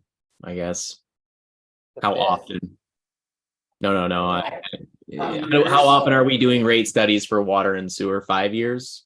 3 years? I'd recommend 3 and 4 maximum, just because we have the debt dropping off on the sewer. I'd like to take a look at that in the near, when we get closer to that. And then also see what's happening with the GFCs. We're estimating some units happening. If those don't happen, or if they're greater, it's just a good opportunity that we're making a significant adjustment right now. You want to fine tune at year 4 from now, right? And so I recommend go 3 years worth of rates, look at it again. It's a significant process, obviously with FCS. The data alone, I mean, ask Mike, we have been emailing for months now. So my fingers are worn out because FCS asks every question in the world. Good job, you guys. Learned a lot. But at the end of the day, that bulk of information is already gone to them. They know our processes, they know our financials. And I'd go 3 years on the rates and then look at them at year 4 would be my recommendation. Toggy, you do these for a lot of other places. What's your thought? Yeah, every 3 to 4 years is pretty common. Some will go every 1 or 2 years for smaller updates. Some utilities will wait. Every 6 years was pretty common back when water comprehensive plans were every 6 years, but those have been kicked out, I think, to every 10 years. So yeah, I think that's a pretty common timeline. A lot can change in 3 to 4 years. And as Jay mentioned, you could get more or less growth, you could get more or less grants, debt service is dropping off for sewer in part. So Yeah, understand. Kind of where I'm going with that is with the utility billing, since, day one of being a Shelton resident, I guess I've just craved stability. And I believe stabilizing our rates, in a way that makes sense is a good idea. And to get there, I understand we have to climb a mountain. But I agree, and I appreciate the process, because in my opinion, to get to some stability in our rate structures, we need to know what we have, the assets that we have, the condition our assets are in, and then appropriately program those assets to be maintained and replaced at some point in time. And at the same time, we also need to have a high degree of confidence in what is coming in terms of growth and change in our community. And I believe through our comprehensive planning processes and other partnerships that we should have, on top of some design and, standards that we've, revisited in development, we should have a pretty good idea of what could be facing the city in the next several years. So I guess while it is discouraging to look at the bottom line numbers, it is encouraging to me that we are climbing to a point where we will stabilize. We will get out of the critical emergencies where we're borrowing large sums of money and causing drastic effects. We will get a handle on our capital programs, because we will replace things when they need to be replaced, because we will appropriately fund them, and we won't have to see these large spikes in the future. So I'm excited to see that. Not so happy with the growth in the bill at the end of the month, but understanding that for the long term, this is the better decision. I'm supportive of what was presented today. And I'm encouraged to kind of hear the conversation move forward as we get towards action on that. So thank you to everybody involved. And also we're in line for probably some grants from the federal government that could maybe change us in a couple of years, correct? If we were to get a wish list, Certainly hope so. it could change some of this. We still need to plan for the future. We still don't want, even if we got all the money we wanted from the government, we built everything we wanted, we're still gonna have stuff in 5 years, 10 years, 20 years. Labor is gonna go up 3 to 5% every year, no matter what. Light bills are gonna go up. But I think it's important that we are basing these Yeah. rates on what we need, given what Yeah. we know No, now, and then we yes. can absolutely adjust as new information comes in. And thank you to Yeah. staff and FCS group, because if we don't have the right information going in, we're not able to make a good decision, as hard as it is. So thank you very much. And what is the, what's the word I want to use? How much are we paying per month on the sewer? What, The bond payment Debt or service. debt? Debt service, Well, we pay it annually. We can certainly get that information for you. and Okay. Let you know. I don't think it was in here exactly, but we can share that. It's not refined, yeah. Okay, Did you think you got what you need, or do we need to go around the table? I think I'm okay. Anybody have any further comments or questions about this? It's really tough, I think. I guess if No. council members, and my only feedback on this, just based on some historical, if council members, after we adjourn from this, I'm sure phones are going to ring from our typical community members who are interested in these topics, and others. So if you hear something that is a better solution or some serious feedback, please make sure that gets shared with the rest of the group sooner than later, so we can redirect or bring something back to Mark. So we're not at the action item and then making a line item adjustment and cutting things in half or whatever we're doing. So that's my only feedback, is if there's ideas out there, I'm all on board to hear things out. I'm not solidly set one way or the other. I agree with the presentation, but if there's a better mousetrap, I'm always interested in hearing it. So I encourage conversation. So thanks. I think that's it, sir. Thank you, Thank you, FCS Augie. group. thank you very much. Augie, Thanks. thank you. Thanks for your time. All right. Thank you. Okay, does anybody want a break? I think we have a couple of new items for discussion tonight. Okay, how about a 5-minute recess? Hey, I'm back. All right. We're gonna go for new discussion. I think that city Yep. manager, basically, that city manager report for us tonight first. A Yeah. little bit, yeah. I certainly want to focus on some of the efforts down in Brewers specifically, and some of the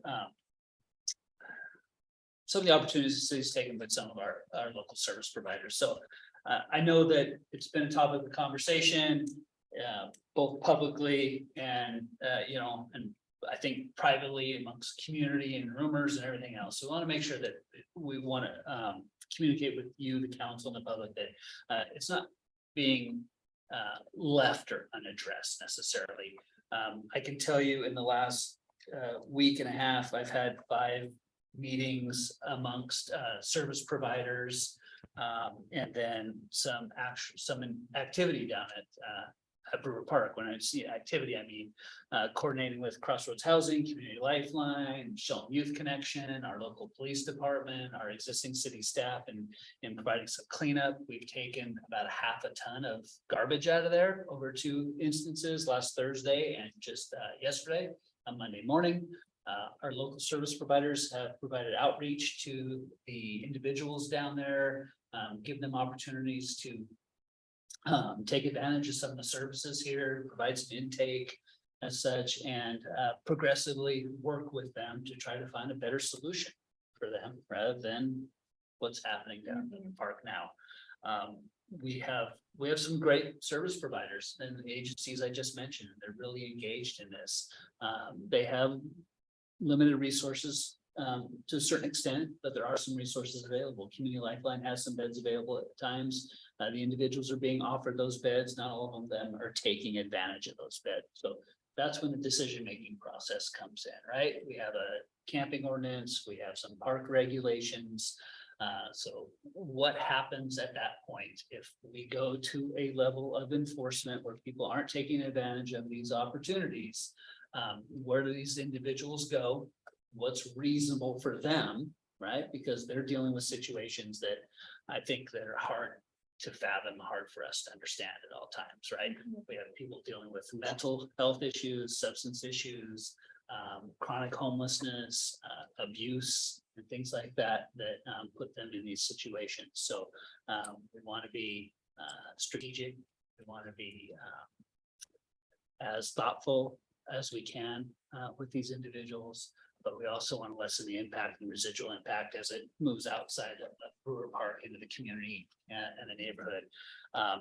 If enforcement occurs, a number of these individuals will be somewhere in our community.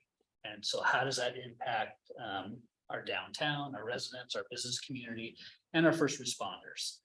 To a certain extent, having any, I'll call it an encampment at this point, having something like that is easier for first responders, frankly, right? You've got folks in one location, they're not spread out up on the hillsides, other areas that might be inaccessible at all times, and not being able to respond to some of the needs that occur there. Certainly it intensifies that use around that neighborhood, and we're seeing the impacts, we're hearing the impacts from the neighbors down there, and we're really sympathetic to what's happening and trying to address that the best we can. So we are having ongoing conversations. I appreciate Colleen Carmichael and Quixote Communities, and as you know, been to basically every meeting and offering services. She is, I think, calling or emailing me every day, talking about opportunities to provide more permanent supportive housing in the community. I know that Tanya and everybody at Crossroads Housing is certainly interested in that as well too, as we've had some conversations there. Community Lifeline has reached out. We met with Congressman Kilmer on Friday. They have a funding application with HUD to hopefully provide an alternate location for shelter services. And then Susan Kirchhoff with Shelton Youth Connection has been involved too, performing outreach for the population that falls within that their services. So those individuals, adults are what we're dealing with mostly down there, single adults, are kind of the need that we have down there right now, and the ability to find some resources for them. Make sure that, like I said, we can serve them, but also, I will say that some might need more than just help. Some need some assistance, and if that's some level of enforcement or whatever it might take, that might be the case at times, because we do have people that are coming to that area for the wrong reasons. And so we need to be able to enforce upon that and address that issue at the same time. So it's an evolving issue. It's one that we're trying to address systematically with our partners in the community, but I just want to update the council at this time, and we'll certainly do our best to continue to move forward, make sure that we're providing the best services that we can down there. Thank you. It's been very complicated. Excuse me. I was just Oh, asking Deidre. Oh, it's a very complicated situation down there, and I know that we've had multiple meetings and get-togethers with all of the partners, and we've had meetings with sheriffs and nonprofits and the county Commissioner Sharon Trask and the health department, and you know, we've been really knocking our heads together to try to figure out what is the best solution for down there. So thank you for leading us and getting some of this stuff going. And anybody else have any questions for Mark? All right, it's Community Lifeline, did they discontinue feeding them? Not completely, no. Okay, I'm all for maximum enforcement when people aren't willing to take the services we're willing to provide. The problem is that we haven't enforced anything.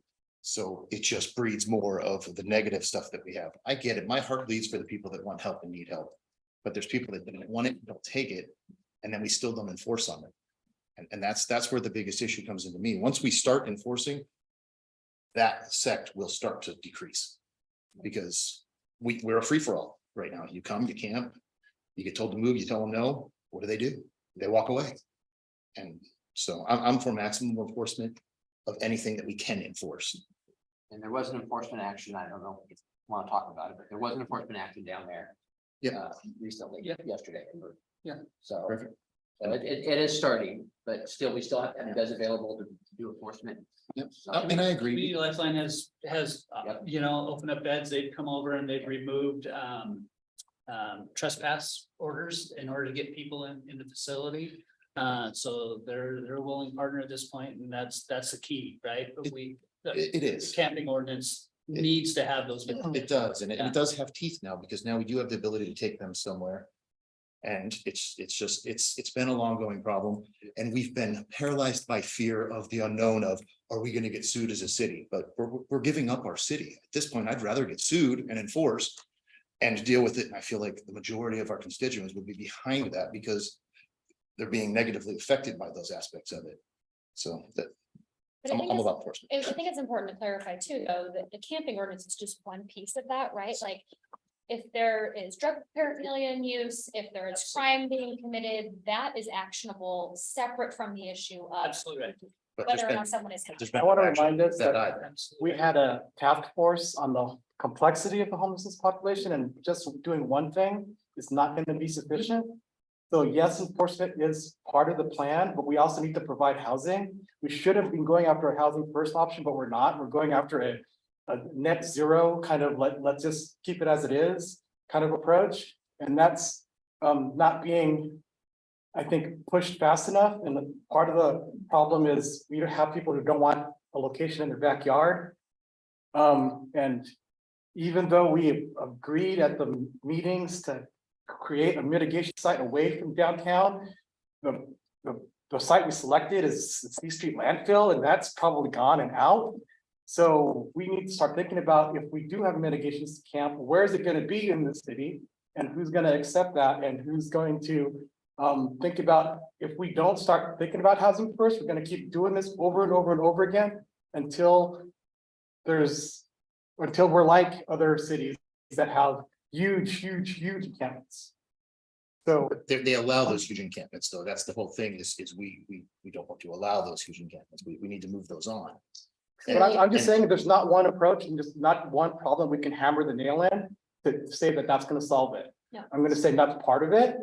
And we talked to law enforcement about it, and we've talked about where do these people need to go? Are we gonna send it to Nisqually $130 a night? Are we gonna, what are we gonna do with them? Are we gonna, so, Yeah, I mean, I'd support so. that.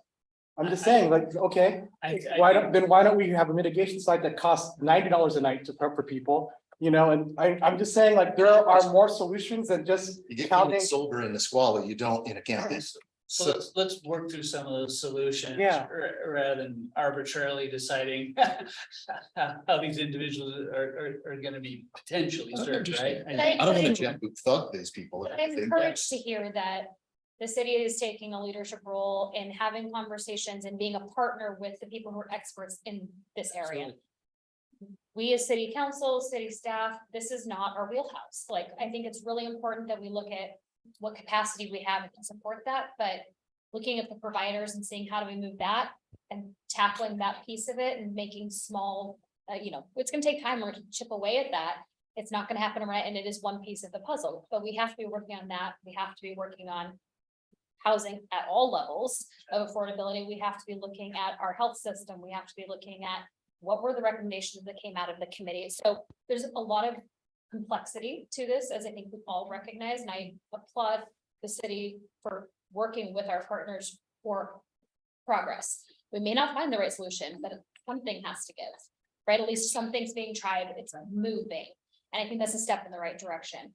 I do think there should be a more strategic approach and maybe more of a crowdsourced solution, strategic, long-term, because I think the homelessness task force was one piece of it. That's done. So what do we do now? Where do we go from here? That's gonna Implementation. lead us into Deputy Mayor had some items for discussion and this on this topic, so we just want to go ahead and. start Thank you. that.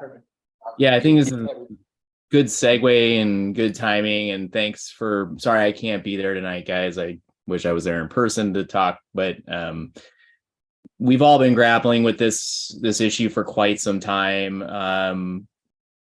The Brewer Park incidents are continuing to expand. Eric and I sat through, I think, 3 or so of the recent meetings with the county and various stakeholders. I mean, we packed the room in City Hall last week. And the frustrating moment in these discussions, we have all of the providers in the community, right? We have public health, we have the sheriff, we have the police chief, right? We have the right people in the room to make decisions, and it is incredibly difficult to get to an action step. Whether it be the costs, whether it be the Ninth Circuit Court of Appeals, whether it be jail space, staffing, etc., it's incredibly hard. So Eric and I, we took some time, debated through this a little bit, but we said, one item that we're missing right now is we do not have a clear direction for the city manager in order to pursue this. And what I'm suggesting tonight, a couple of things here. So we have in front of you a short-term draft response plan that is broken out into 3 objective areas. This is based on data from the homeless task force. It's based on conversations with nonprofits, law enforcement, and other organizations. These are things that I believe we can implement, we can accomplish, albeit there is a cost to some. There is effort to a lot of this that is going to require staff and time to do this.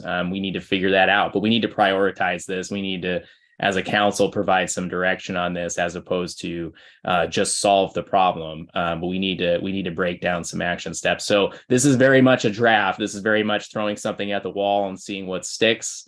I don't necessarily need to read this out loud to everybody tonight. I would love for everybody to take a look at this and consider synthesizing this down into some steps that we can work with Mark on, and then start executing the plan. Enough talk, enough task forces. I think it's time that we start executing some of these things and seeing what works and what fully doesn't, and then changing course as needed. Stepping through really quickly the 3 core areas that I've heard from not only community members, business members, homeless folks themselves, as well as the providers and subject matter experts. But in my mind, the number one thing on our plan to boil down is ensuring public safety and hygiene in the community. The three major points under that are enhanced police and community presence, which simply just gets down to deterring property crimes requires patrol, which requires us to put an emphasis on patrol.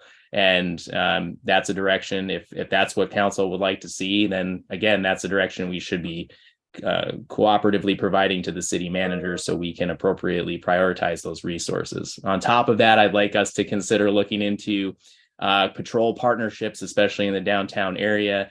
Just because it is the city of Shelton, doesn't need that necessarily needs to be patrolled by the police department in the city of Shelton if we are suffering from staffing challenges. So looking into potentially like a downtown crime prevention task force, which has tentacles to community neighborhood watch type of organizations and those who are interested in volunteering and you know, obviously when it is safe to do so, and to work with our police department to better enhance the data that we're getting in the issues downtown.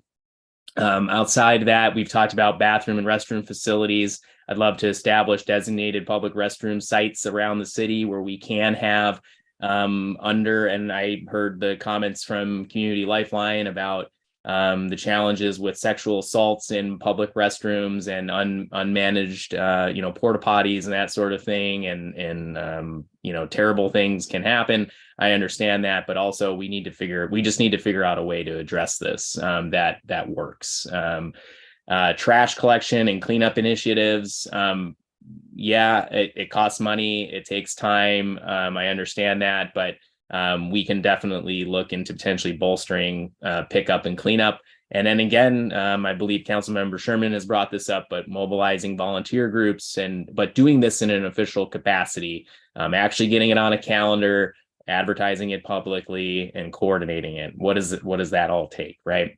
The second core objective area is outreach and support services. One item that has been happening at Brewer Park since we've met is a coordinated approach to providing outreach to the people in the park. Why aren't people accepting the services? Why are there people who have houses hanging out in the park and getting drunk all day long, right? Like those are moments we need to understand and we need to do that outreach. And I'm all for formulating and constructing dedicated outreach teams that are set with some expectations about, you know, where they contact and when and who, and obviously being comprised of the right professional skill sets and funding to make that happen.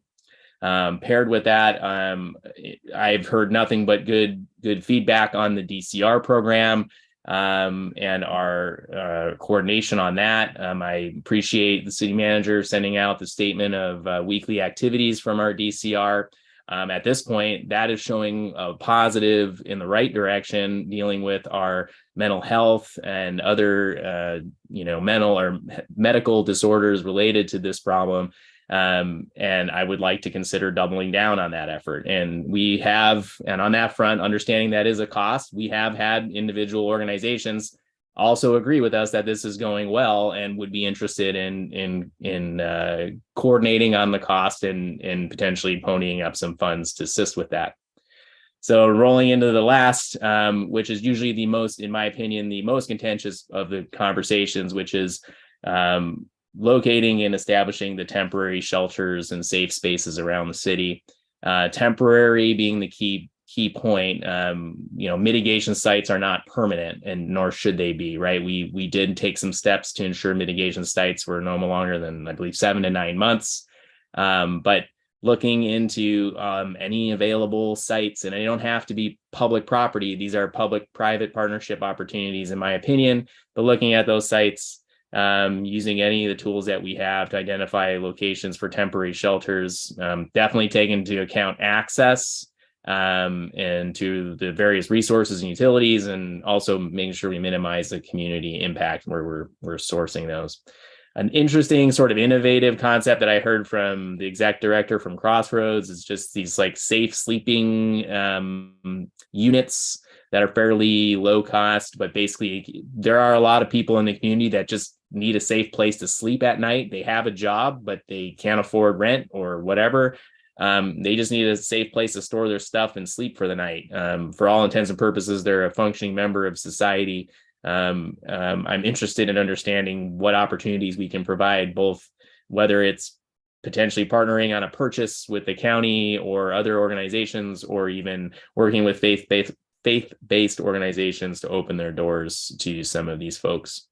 And then the outreach and shelter coordination. I would definitely like to see and better understand those who are not accepting services, really understanding why and what we can do to get them into services. Understanding a lot of this is making inroads in relationships and building trust.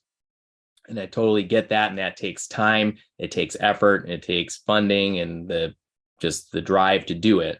I think, again, understanding those data points and having some of that being provided to the council on a more frequent basis, the status of our unhoused population, and really understanding this problem before we're trying to jump to some sort of action steps or any advocacy, because we did learn a lot of things just in the short amount focusing on Brewer Park. And I'm sure even today there's more lessons that we've learned and are going to build off of that moving on. But the biggest thing for me was I've yet to see anything really get put down on a piece of paper that we can convey back to our staff and ultimately prioritize this. And I'm very interested in where the council sits. If this is all garbage, no offense to me, again, my goal is to get something down and then start executing and laying it into the priorities of our budgeting and everything else that we just got kind of done talking about. So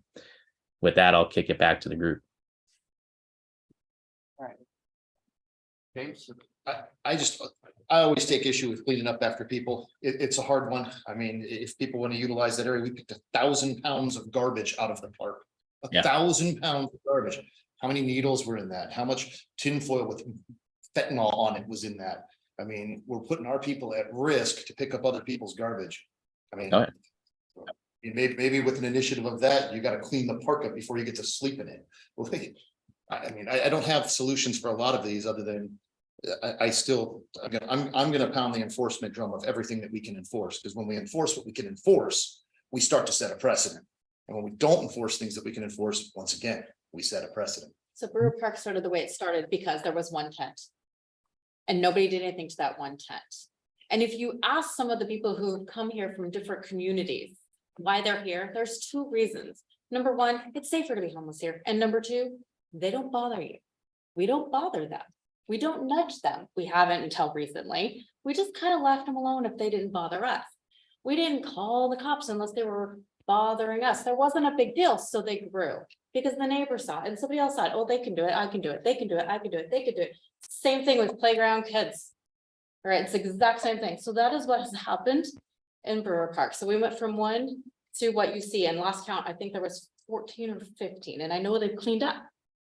So that is what happens. We didn't set the precedent soon enough, and it has grown. What do you think of providing a big blue dumpster? Would they throw their garbage in that, or would they lay it on the ground right next to it? It takes service. Yeah, it takes an effort. Well, first, I just want to say, Joe, thank you for giving us something to start this conversation, because I think we've all been stuck in this. Where can we, how can we, and how do we take these concepts and put it into something concrete? And I think there's some obvious, steps forward here. I also think all of us need to keep in mind, and thank you, Joe, for bringing up the partnership aspect of this, being the fact that we are the only incorporated city on the county seat. We are uniquely positioned to provide those services, which in and of itself creates other realities. And so I think that there are some really strong pieces here. And I think, looking at what's working and the DCR team and pushing that forward. Okay, let's do that. Sand cans, I know you've been talking about that, Mr. Mayor, for quite some time. We've tried it in the past, it didn't work. Let's try it differently, right? But at this point, I'm ready to try something and then let's reassess. If it's working, great. If it's not, take it off the list. Let's try something different. But I think the most important thing that we can do is take action. Well, and like you were saying, Joe, too, somebody who actually is working and trying, there's stuff out there. I have 18 open beds right now. For Mhm. people that want to be clean, that want to be sober, that want to move their life forward. I mean, I've had people in them that don't get charged. I've got people in them paying very minimal fees, but you know what? I have 18 beds available. I mean, with all of these people, why do I have 18 beds available? Like, it's, you know, once again, I'm gonna keep beating the same drum. It comes down to enforcing what we can enforce. That's the easiest start. We have things on the books that we're able to enforce that we don't. And I mean, that's an instant step that literally we could take tonight. Like, it doesn't take $1 million. It doesn't take a group of people to come downtown with gloves and pickup sticks. It takes just jumping out there and I'm done. Well, and another thing is, and I'm totally in agreement with you, but another thing is, we made the bottom really comfortable here. We've given them all the luxuries basically, and we leave them alone to do what they want. So why would they rise to the top when the bottom is comfortable? Who made it comfortable? Who's the we in that statement? Can you Making define? that uncomfortable. So let me explain. So when they set up the tents in the park and they left their trash everywhere, we kind of let it go for a while. So we didn't have somebody coming in and saying, hey, you gotta go, you gotta go, you gotta clean up your mess. We didn't make it uncomfortable. Plus, we gave them food. We give them, if they want a sleeping bag, there's a place that'll give them a sleeping bag. If they need clothes, there's organizations that'll give them clothes. They'll give them all these things, but they don't ask for anything in return. They don't say, hey, can you pick up that trash before you hand you the sleeping bag? Can you know what I mean? We've made the bottom a nice, soft, cushy place to be without any expectations. And so just like a child, when you tell them to clean their room and they pick up one thing and then they play for the rest of the night, it's comfortable. Why would they try harder? Sorry, we'd like to extend this. Can we get a motion to extend? Well, being at the bottom is not a cushy place to be, so I just agree. Let's get a motion to extend the meeting for. Can we get a motion to And the meeting. 30 minutes. 30 30 minutes? I moved to extend the meeting for 30 minutes. I second it. Motion to second, extend this meeting for 30 minutes. All in favor, say aye. Aye. Opposed? Okay. And I totally agree with Sharon. Who was on this? So what I was gonna say off of that is if we made it, well, we don't have to arrest everybody. We don't have to do that. But constantly having the, hey, what are you doing here? By a police presence or somebody in authority. What are you doing here? What is your purpose here? Why are you here? If there's that constant nudge, it's just like the kids on the playground, they go to the back corner because the recess teacher isn't there. But when the recess teacher sees them all the time, is always there, they move, they disperse, they go somewhere else. Okay, so that's just a really simple, broke down version of how you can make it a little more uncomfortable. You do park at the places that they hang out. The cop car just sits there, and that's maybe where they do their paperwork. You let it be seen that we're not ignoring you. We know that you're there, because if they think they're not being seen, it's too comfortable for them just to hang out. Okay, I'm done there. I think it shows a lack of. This discussion is showing a lack of our understanding of how diverse the homeless population is and why they're here. Mhm. I'm gonna stop there. I think Deputy Mayor. I think we kind of wanted to see if we can give some of these recommendations to the city manager implement, correct? There's not necessarily tonight, no action or anything tonight. What I more or less wanted to do was plant this in the minds and just again remind the council that we have yet to actually provide the city manager with council direction on how to respond to this issue. And I think it's long overdue.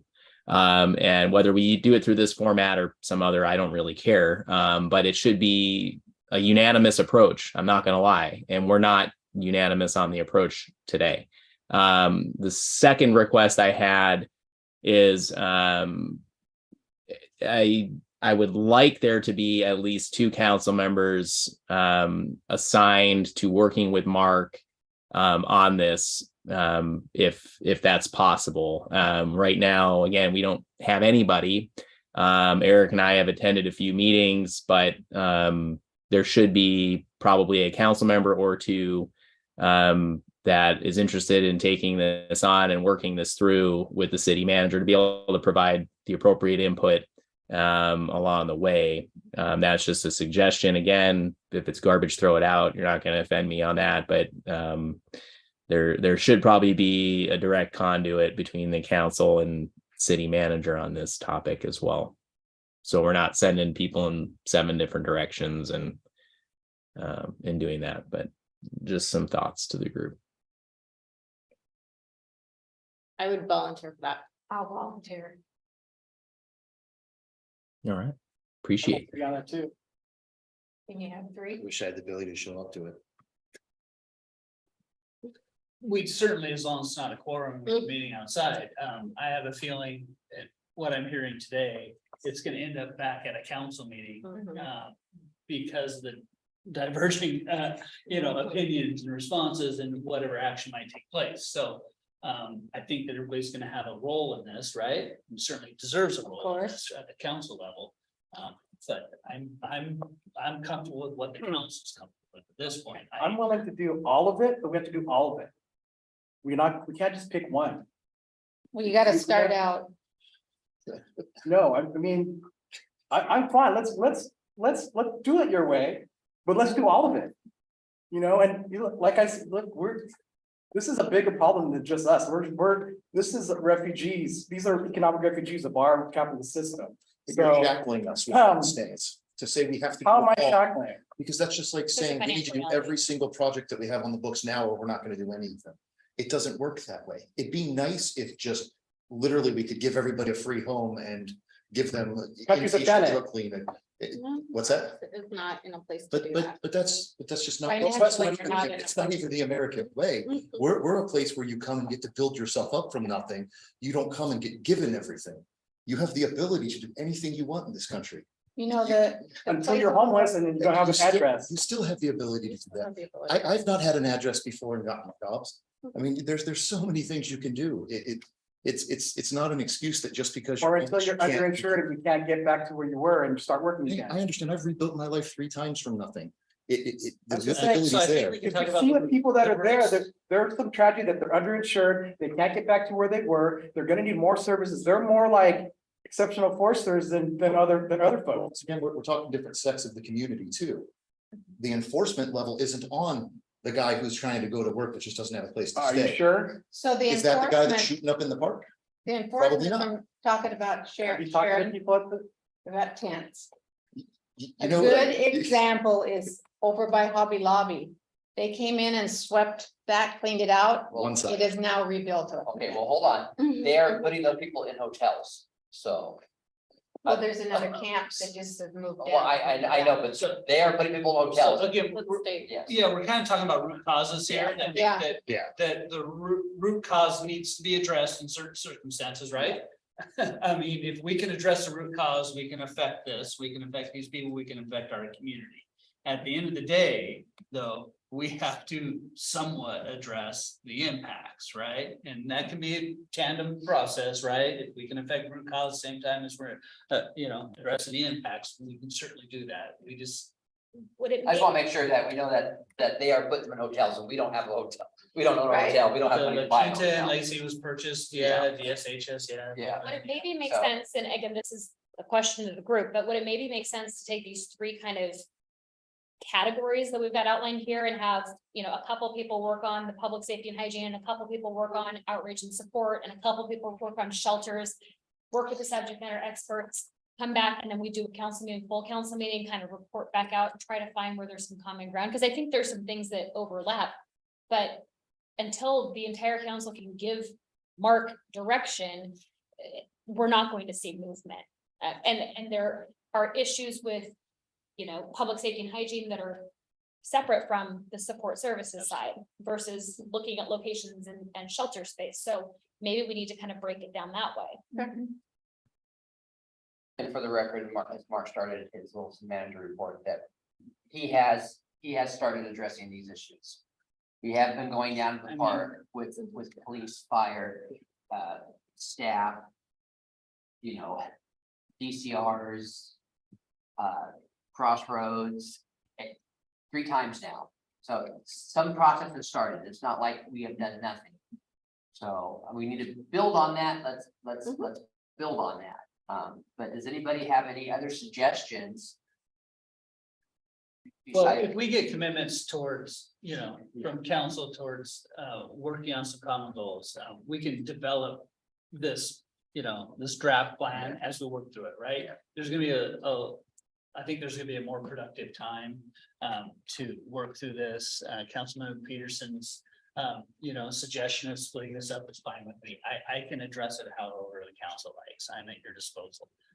If that means splitting it up or splitting it up into two groups, I'm certainly able and willing to do that. We can do it at that point, kind of as a lead, and then, you know, take it from there more succinctly, I guess, with one group. I guess I'm at your disposal. I'm going to do whatever appeases the council at this point, but I appreciate it. I really do, because it's a difficult situation for staff. It's a difficult situation for our parks employees, our public works employees, our police officers. Our police officers are in between a rock and a hard place. As you know, they have personal liability in situations they deal with out on the streets, and it puts them in a bad position to ask them to do things that may lead to these some ramifications personally, right? Because they're dealing with these unknown situations. I have to caution about a civil rights lawsuit. I know maybe I understand. speaking from the cuff, but I have to caution I'm that speaking we from are the not cuff, protected Tom. by insurance there. I understand, but I'm also speaking from a place where not taking action because you're afraid you're gonna get sued is a bad place to be as well. I mean, I'm not stating that we should go out there and violate people's rights, but we've got some floating rights right now, some stuff, and so I understand the challenges of it. It's why it's been such a long, hard topic that we keep coming back to with literally zero solutions. Right. I mean, we've got two sides, and then there's a very narrow middle. Arrest everybody, give everybody a free house, something in the middle, like, and we've got two sides that just are probably not gonna meet in the middle. But what's that middle even look like? We need implementable plans here. Yeah. Because You gotta figure And that's that why out. that's why I jump on to enforce what's enforceable. If we simply do that, we're starting somewhere, and we're starting with something that we have some knowns about. Because we can enforce no trespassing, we can enforce drug use. Now, are our prosecutors gonna prosecute drug use and minuscule crimes? I don't know. Littering still illegal. But yeah, I mean, enforcing what we can enforce is a great start. And like I said, it doesn't take much more. I think some education too, because Chief Beeson's really good at explaining certain nuances here, because a pizza box can be a possession. Right? Oh, yeah. Right? To some of the, I was down there last Thursday, some of the individuals down there, everything around them was a possession, right? And they didn't want to give up. And it took some communication, it took some, I wouldn't say coercing, but it's convincing that maybe they didn't need some of this stuff that literally was refuse, literally trash. But to somebody living in that situation, they see that as possessions, and there might be a value to that at some point. So what we walk by and we see laying on the ground that might be trash, they might see as a possession, and we have to go through a process to help them determine that if that's the case and clean up the area. I spending a couple hours down there on Thursday with some of the individuals that were working with them in the park, was really eye-opening, and I really appreciate the work they do. There's two of them back here in the back of the room, right? It really was eye-opening. It's sad that these folks don't have more for their lives. There's an individual down there going through a health crisis, sleeping on the ground in the fetal position. EMS came and checked on them, had good enough vitals, they couldn't admit them, but that individual just wanted to stay there. Yeah, it's a tough situation, but we need to find some implementable programs and goals that we can provide. And that's not uncommon. And there are people like Community Lifeline who are literally in there waiting to die because they can't get medical services. Yeah, so, Well, but see, the example that you just gave was they couldn't get it, they refused it. yeah. So. It's not everybody that does. There are a ton of Probably not. people that want I it. didn't state that. Yeah. I didn't state that it was everyone. I utilized an example that was given. Yeah. And hospitals will take it. But we have to consider You know, and then send you back and then discharge you to your last known address. we and have. then to you're stuck consider- back We have to to where you consider were. all of them, right? And we have to consider every scenario and every individual in this case, because it's different in every case, right? That's what I'm trying to Yeah. say, and it's not an easy, let's just count books. It's not gonna happen. Understood. So, I just want to say that I try to find every article that I can find on Martin Boise. And try to circumvent Martin Boise and lost in court. Idaho obviously tried to circumvent it, lost in court. San Diego tried to circumvent it and lost in court. Grant Pass tried to circumvent it and lost in court. Martin Boise is very clear. If there is no bed, then they can sleep on public right of way. Can we clear the park out? Absolutely. Do you want them all on railroad?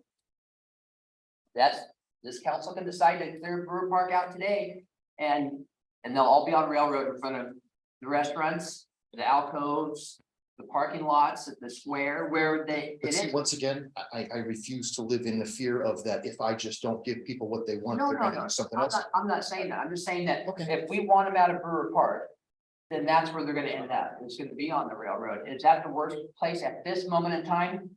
But what No. I'm Is it the stating, best place?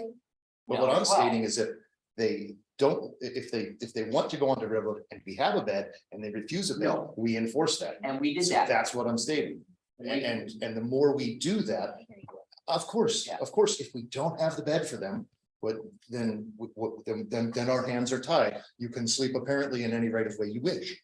But when we do have the bed and they choose to not take that bed, we start to take enforcement. Yeah. And correct, and we've taken enforcement, I believe, so. Understood? And for me, I think public safety, period, is the first step. We want Yeah. all of the individuals in our city, whatever state they're in, to feel safe. And I think that maybe that's what we tackle first, is this first section of public safety concerns. And we just start there. I also want to remind us, if we clear someone out, where are they gonna go? They're gonna go somewhere else. So maybe they're gonna end up in Aberdeen. So that's Aberdeen's problem. And then we got clean for 2 weeks. I mean, this is just a rotating. I And this, totally, they this, would get and the this services happened, that they and need. this happened at Olympia too, right? If Hobby Lobby got cleared out, are some of those folks over here at Brewer Park now? I don't know. No, Just they- saying, we're just they're rotating rebuilding folks. that by Hobby Lobby. And then until we start doing more creative things about housing, this is just gonna keep popping up year after year after year. We're looking at the big, huge financial issues we have with the city. With our water and sewer And our general fund. and our general fund. Who thinks it's okay to, let's build a motel or a hotel? Who's gonna pay for it? That's the thing. Who's gonna pay for this shelter?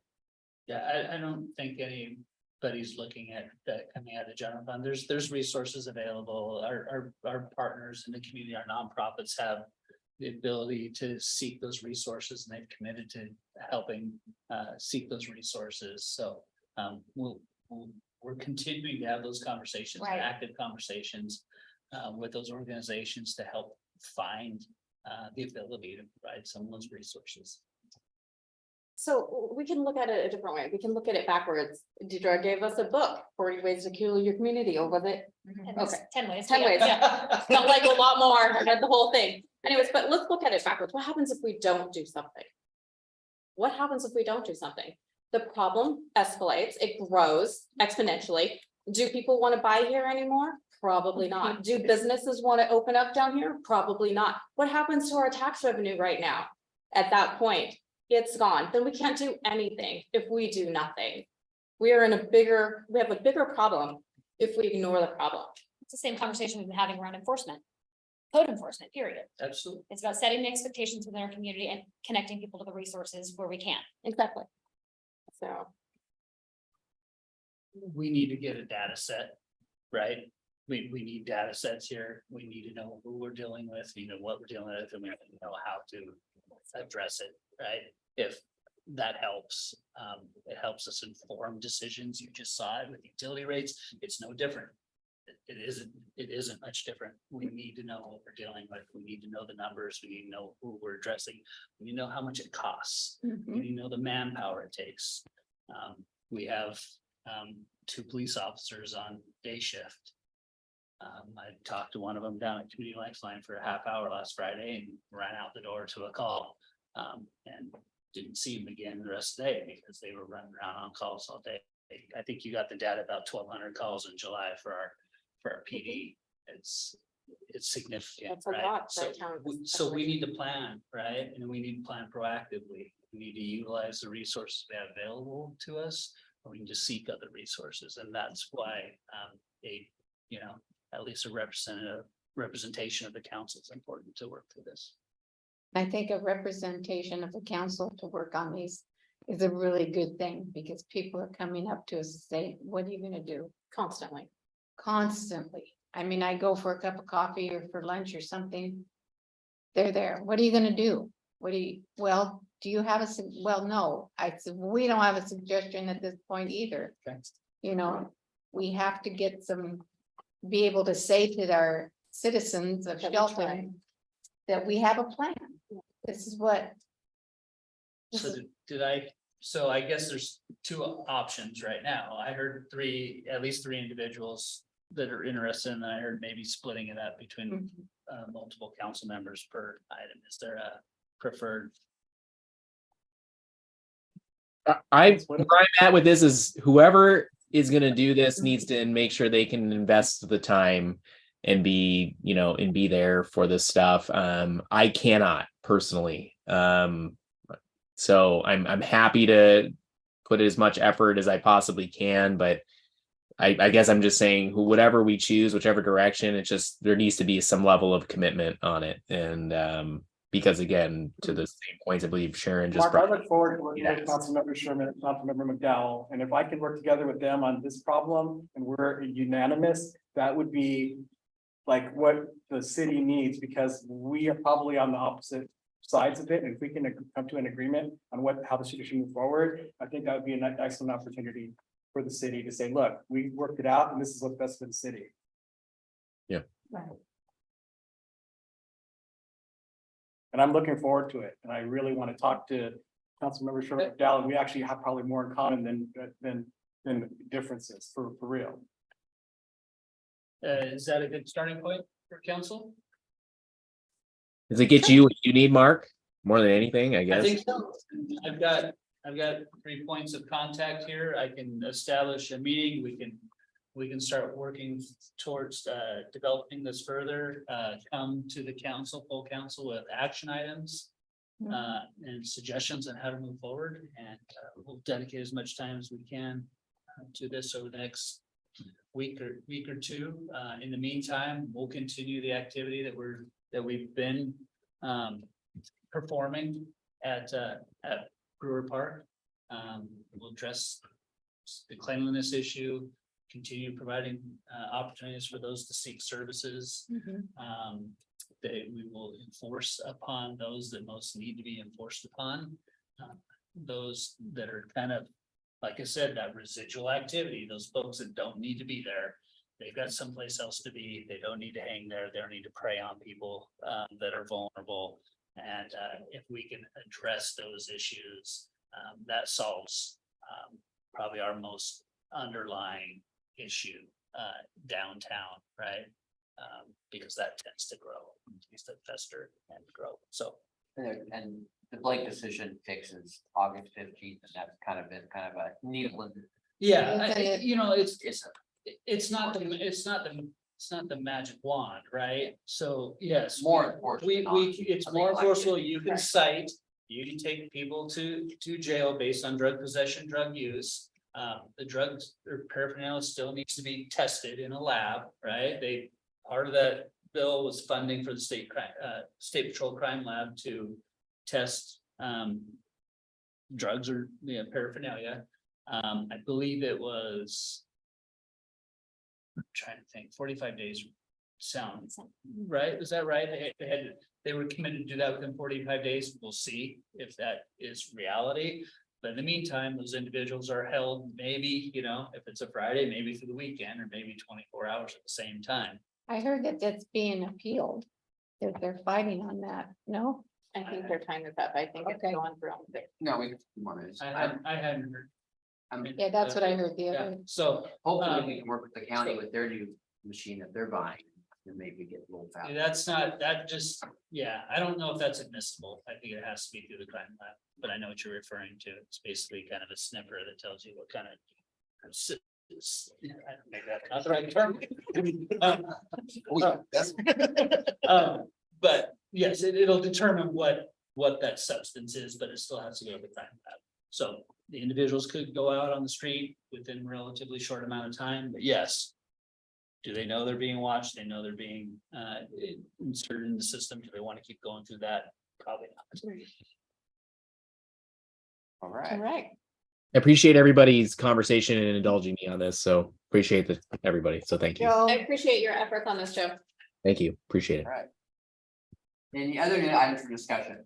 I'm gonna extend the meeting for another hour. No. All right. No. Oh. And this meeting is adjourned at 8:30 PM. Recording stopped.